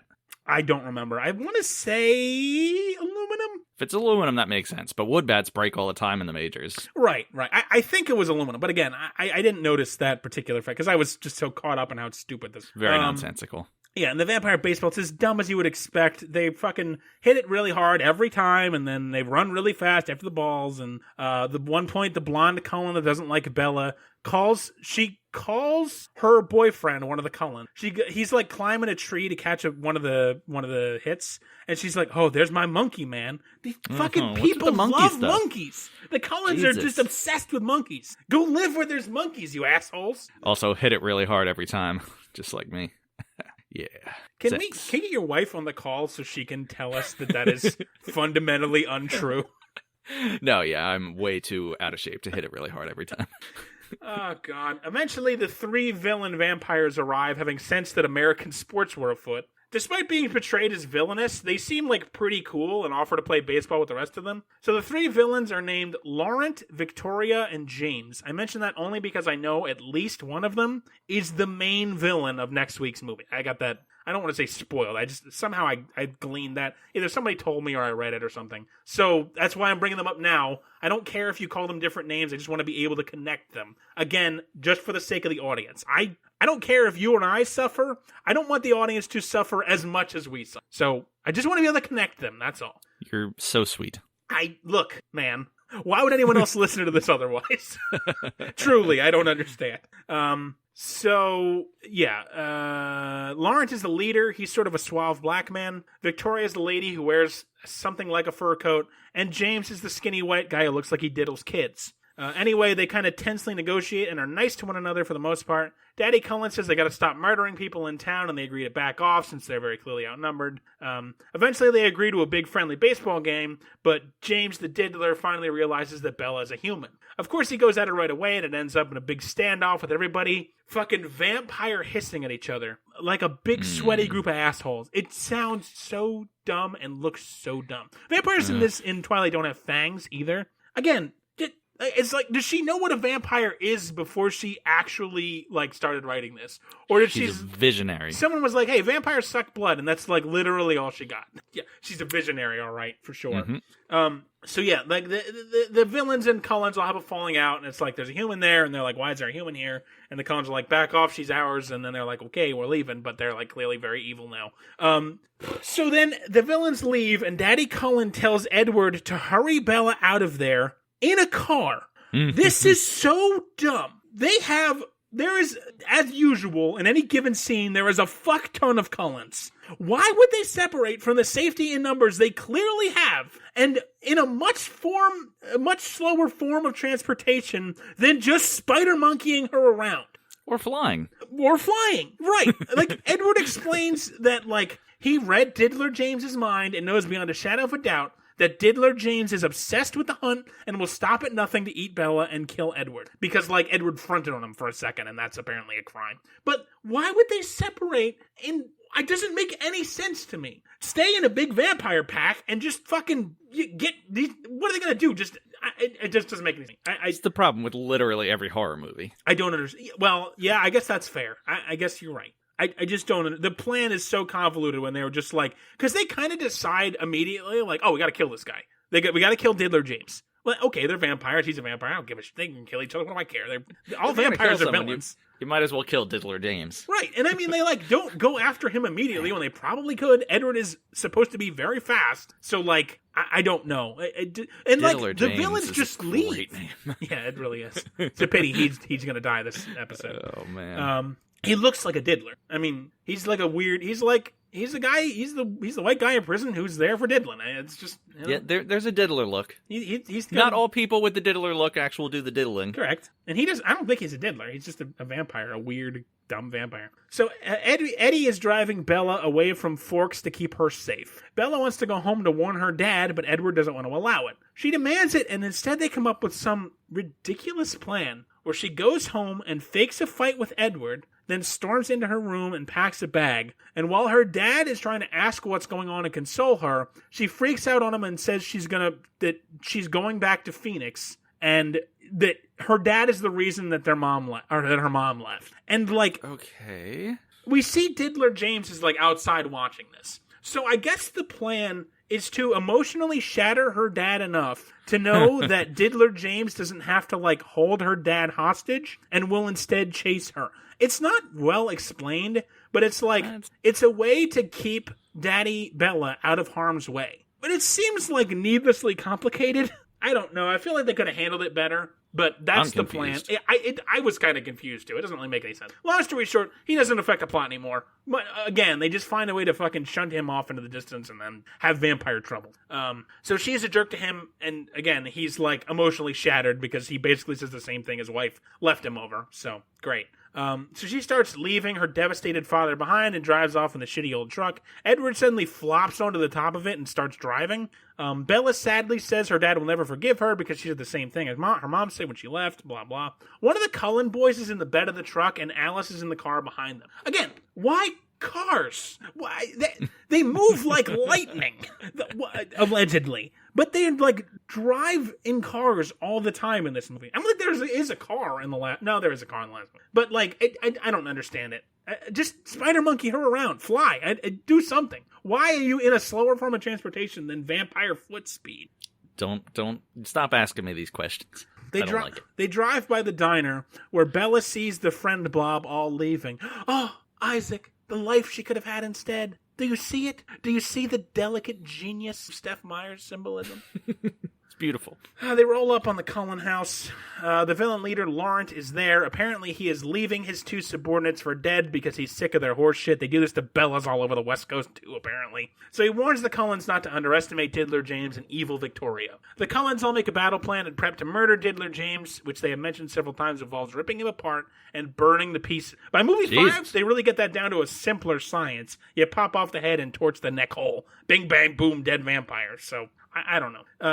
Psychic Cullen is going to take Bella south to, I think, Arizona, where she's from. Edward asks Mama Cullen and Mama Cullen and Jerky Blonde Cullen to put on Bella's clothes so Diddler James, quote unquote, picks up Bella's scent. It's so weird. The line "picks up Bella's scent" is so weird to me, and I don't know why. Jerky Blonde complains about it, but Daddy Cullen says Bella is part of the family now. She's been dating Edward for She's part of the family. She's the best. They all know she's the best. Well, everyone in this movie acknowledges that Bella is the best. Edward has a touching goodbye scene with Bella as she heads off with Psychic Cullen again in a car. Also, Washington to Arizona, I feel like that's not a short trip. They make it seem like it's not going to be that long, but I feel like that is No, that's like a 20-hour drive. Well, okay, I'm going to do the math. I'm going to go to Google Maps right now. That's the equivalent of driving to Florida from where we are, which is around Philly. Right.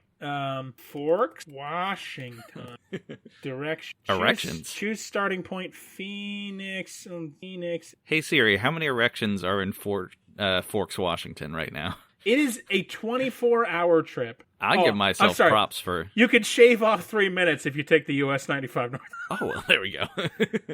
Forks, Washington is it is so close to the northwestern tip of the United States. It is let me do a quick 5, 10, 15. It is 30 miles from the literal tip of the United States. You could not get any farther northwest, except there's 1 or 2 towns more north of that. It's a different Indian reservation, by the way. And also it's near a town named Beaver, which I'm sure you're going to chuckle at. And also a town named Sappho. Weird. Is there a town named Snapper? No, Isaac. There is a town named Clam Bay. Oh, no, it's Clallam Bay, sorry. Oh, no. But yeah, so 24-hour drive. But they kind of brush off of how long of a trip it is. Can vampires fast drive? No.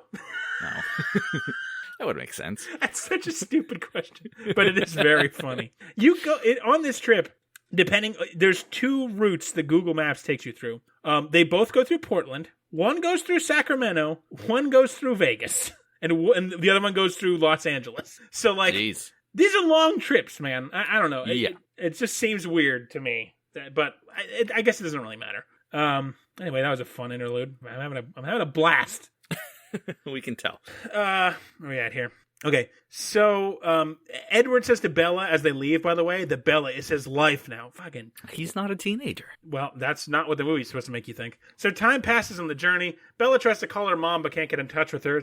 That's just keep in mind with that later. Edward is having the girls rub Bella's jackets they are wearing onto trees, like fucking deer marking scent, to draw Diddler James into following them as they head... They're like heading the other direction, away from Bella, to try and draw him away, because apparently Diddler James is like a great tracker, quote unquote. He's a bloodhound. Yeah, well, he's a vampire, Isaac. All vampires are bloodhounds. Nothing for that? No. I was trying to do an Elvis hound dog thing, but didn't I thought for sure you were going to say something about Poonhound, but, I guess not. Well, yeah, I mean, that's on my business card. Isaac, last name redacted, known Poonhound.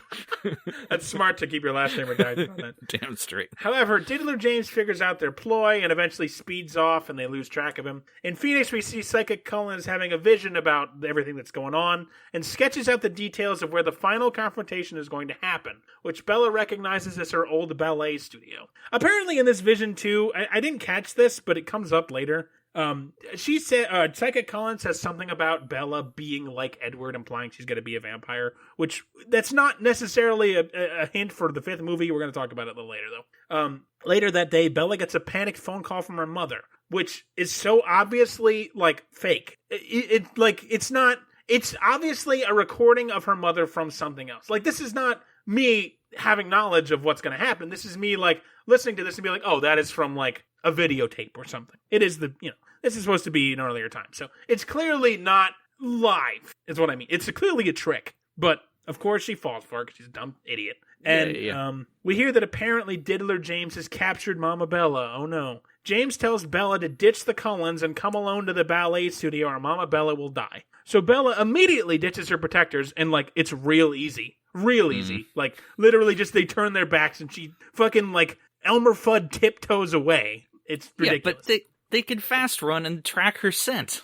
apparently. Yeah, apparently she's the tastiest human in the world. But, like, again, also, I never understand, and it's not made clear in this movie, which I thought it would be, which is very annoying. But, like, there's this thing where vampires can't control themselves around blood, and, like, humans being around vampires is a problem occasionally. But these guys and girls go to school most of the time. And, like, so what if somebody at school gets a paper cut? Are they gonna fucking freak out? Like, I just don't. And they're in this hotel in Phoenix, very sunny place, by the way.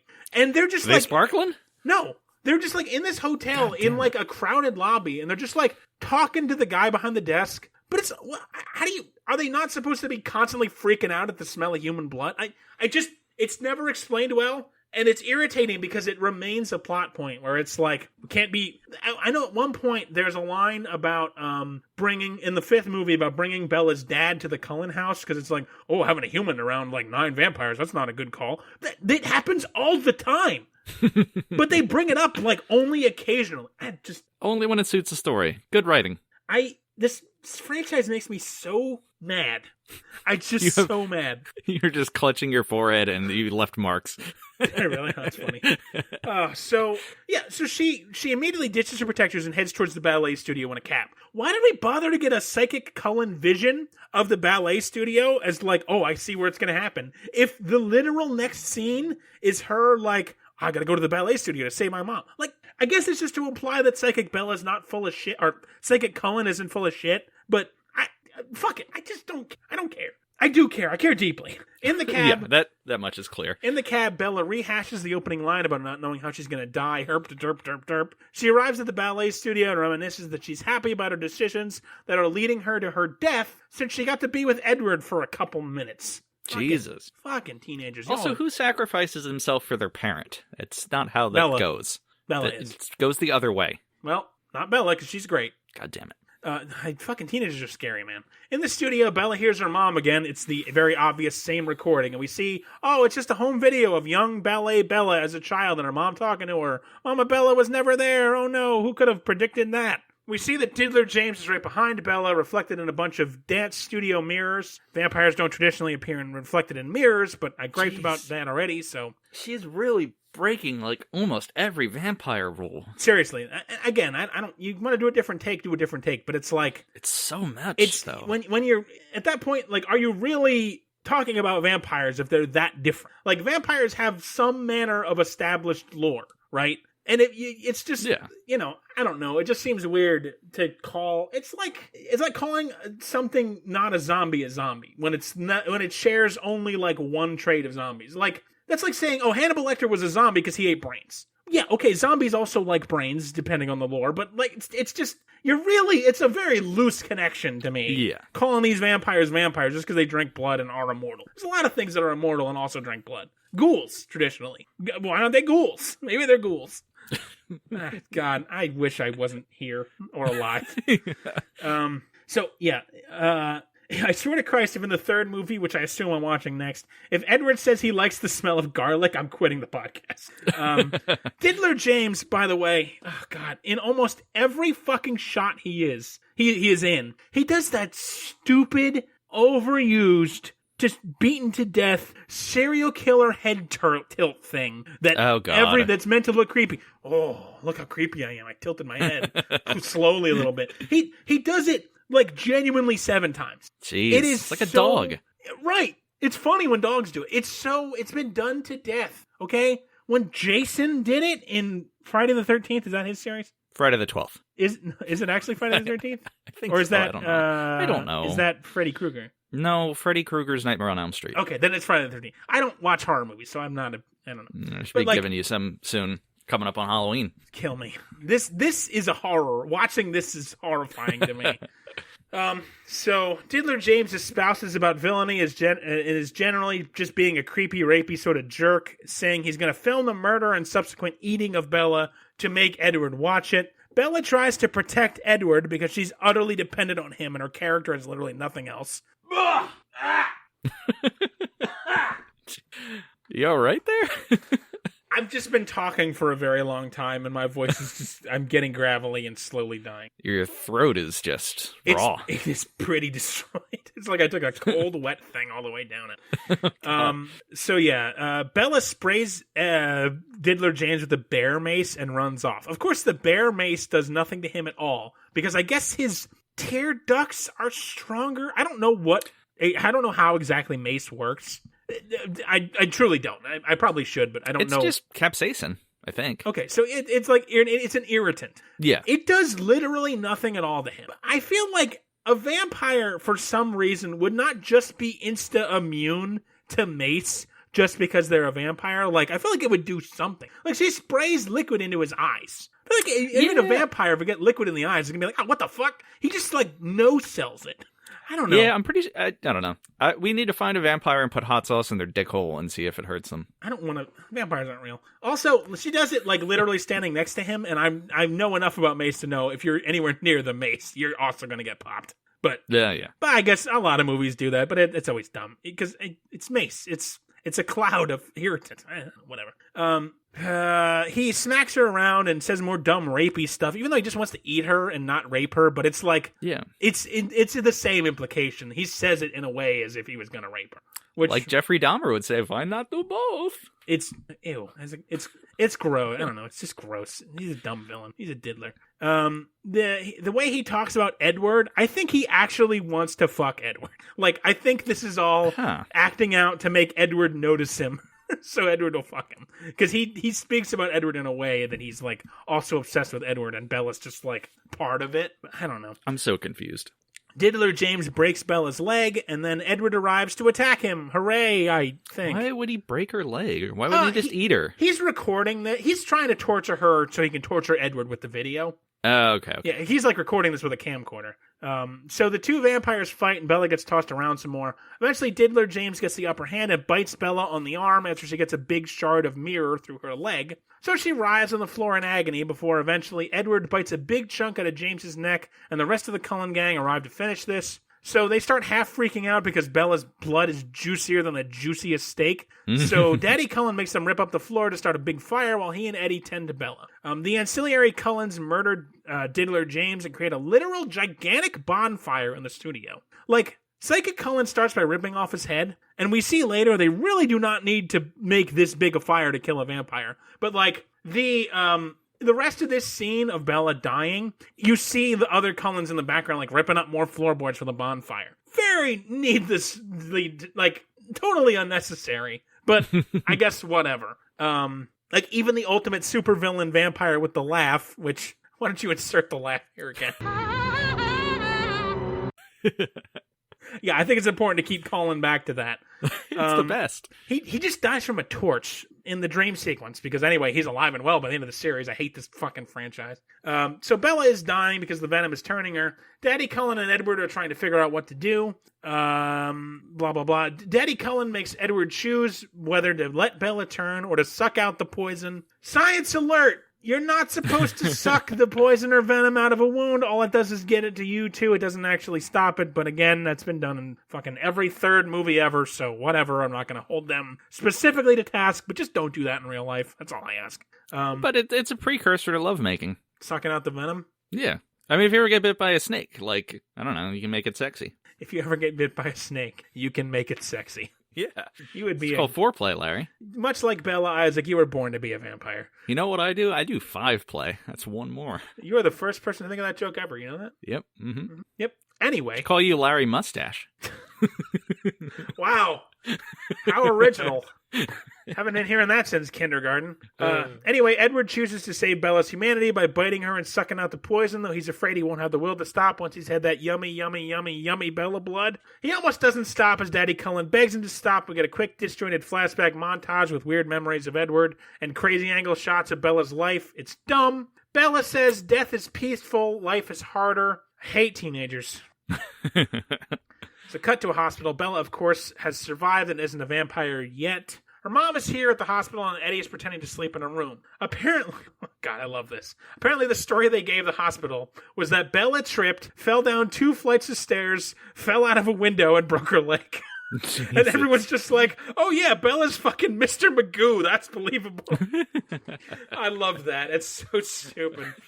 And they cut to it because they're like, it's like they have a minute of maybe Bella like, oh, maybe it was all a dream and I did just fall down the stairs and dream this. So they like show her rolling down the stairs and falling out a window like a fool. Oh my God. Mom tries to coax Bella to move to Florida, but Bella can't bear to be parted from Eddie and the Vamps.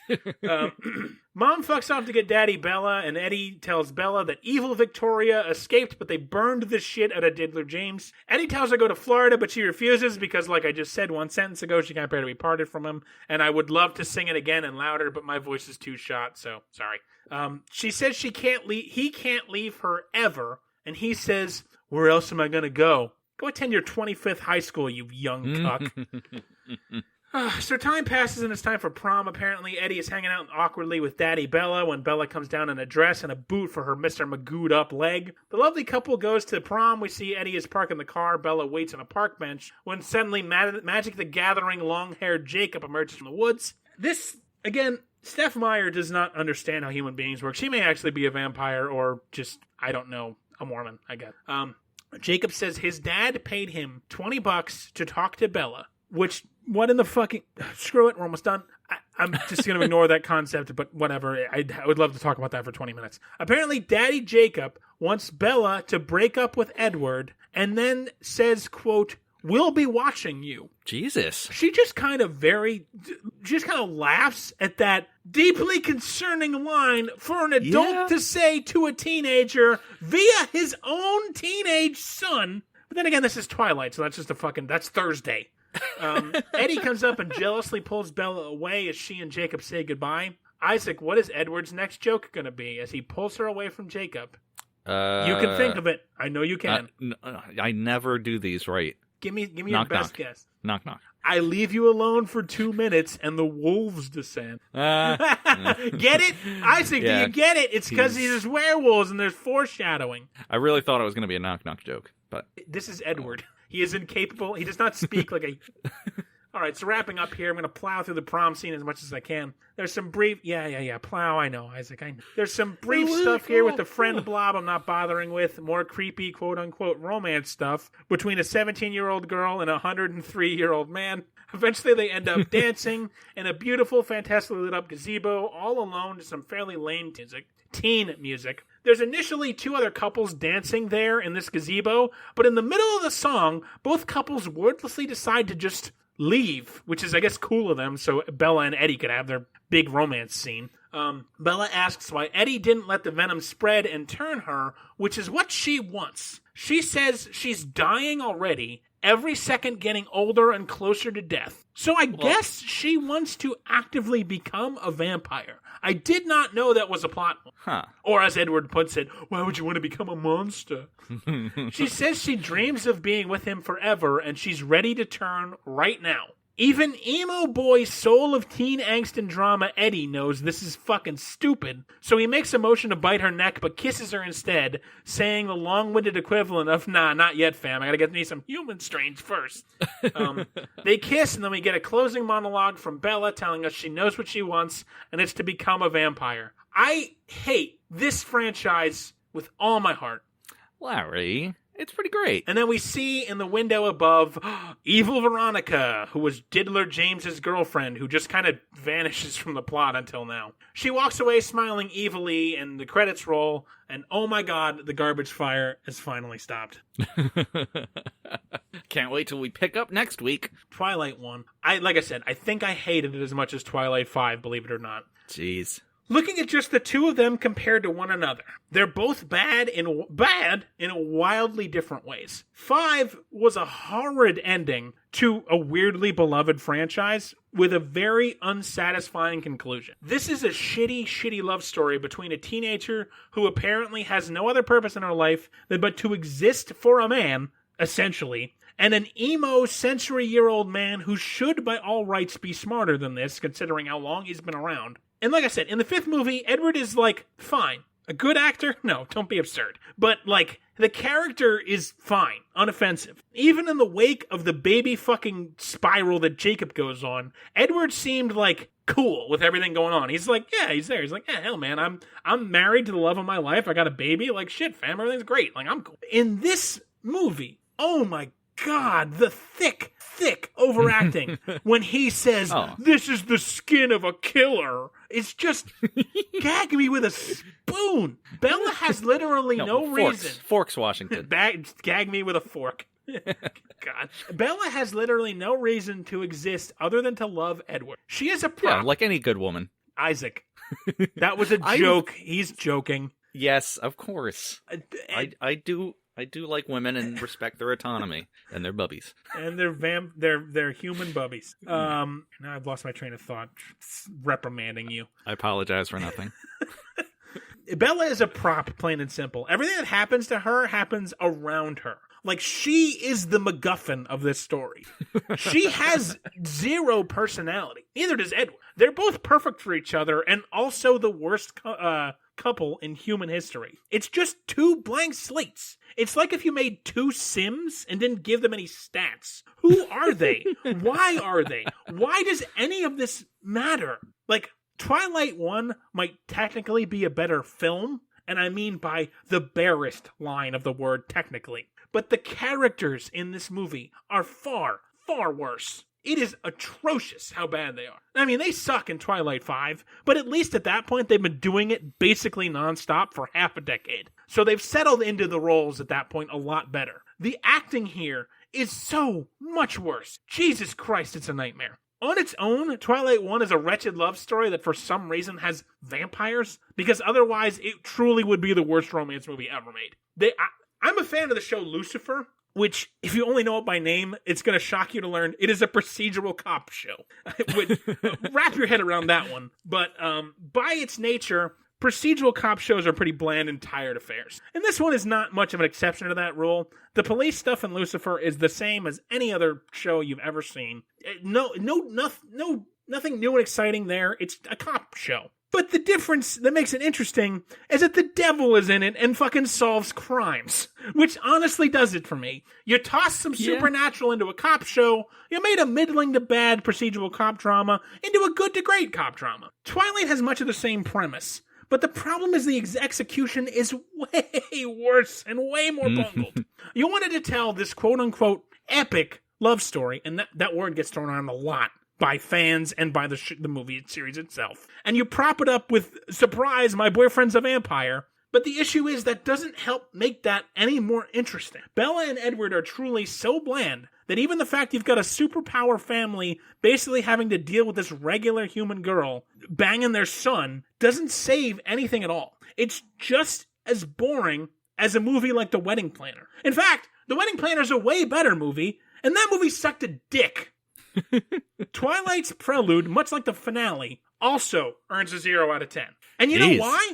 The only part I remotely liked was a 20-second scene where a bunch of vampires are nice enough to make their son's new girlfriend dinner. Everything else was utter crap. Like, truly, there's nothing redeemable. And I'm really trying to, like, be... I don't want to say respectful, because I'm not being... But, like...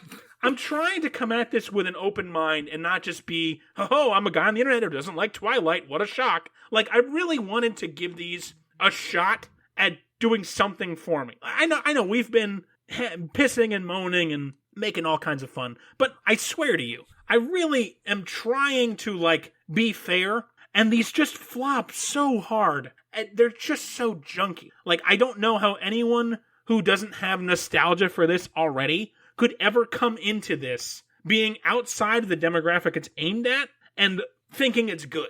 I truly don't understand. This one was horrible movie. I haven't had the vitriol you've had so far, but I think, what did I give mine, a 2? You gave yours a 2. Yeah. Unbelievable. People have said to me that the one you watched was the worst one. That blows my mind. I didn't see it, obviously. And, you know, I love you, and you're one of my best friends in the world, and you're family to me. But we have different tastes. This is true. If 90 odd episodes have not proven that, but like that to me is the most outrageous rating you've ever given anything. Just knowing what the rest of this series is like, having seen a couple of them now, I cannot possibly believe that movie is a 2 out of 10. That you've given that a 2. Like, there's no way. You're too kind. It's truly not possible for it to be that good. Truly not. Like, I'm willing to accept every rating you've given every movie so far in the bowels of Netflix. I cannot accept that Twilight 4 is 2 out of 10. I can't. I Oh, boy. And I know I made some kind of crack when we reviewed 5 that, they're all going to be 0 out of 10. Well, I mean, I would give it a better rating if it earned it. This didn't earn it at all. I'm curious what 2 and 3 are going to do for us. Which, by the way, you're covering 3. Yeah, I know. I'm 3/4 done with that review already. I know. Damn, I should have changed it up and given you another pup star. Yeah. I would have been... If you tried to give me something beyond that, I may have quit. You're legally obligated. How long does your contract go? 60 years? Until I'm dead, I think. Yeah.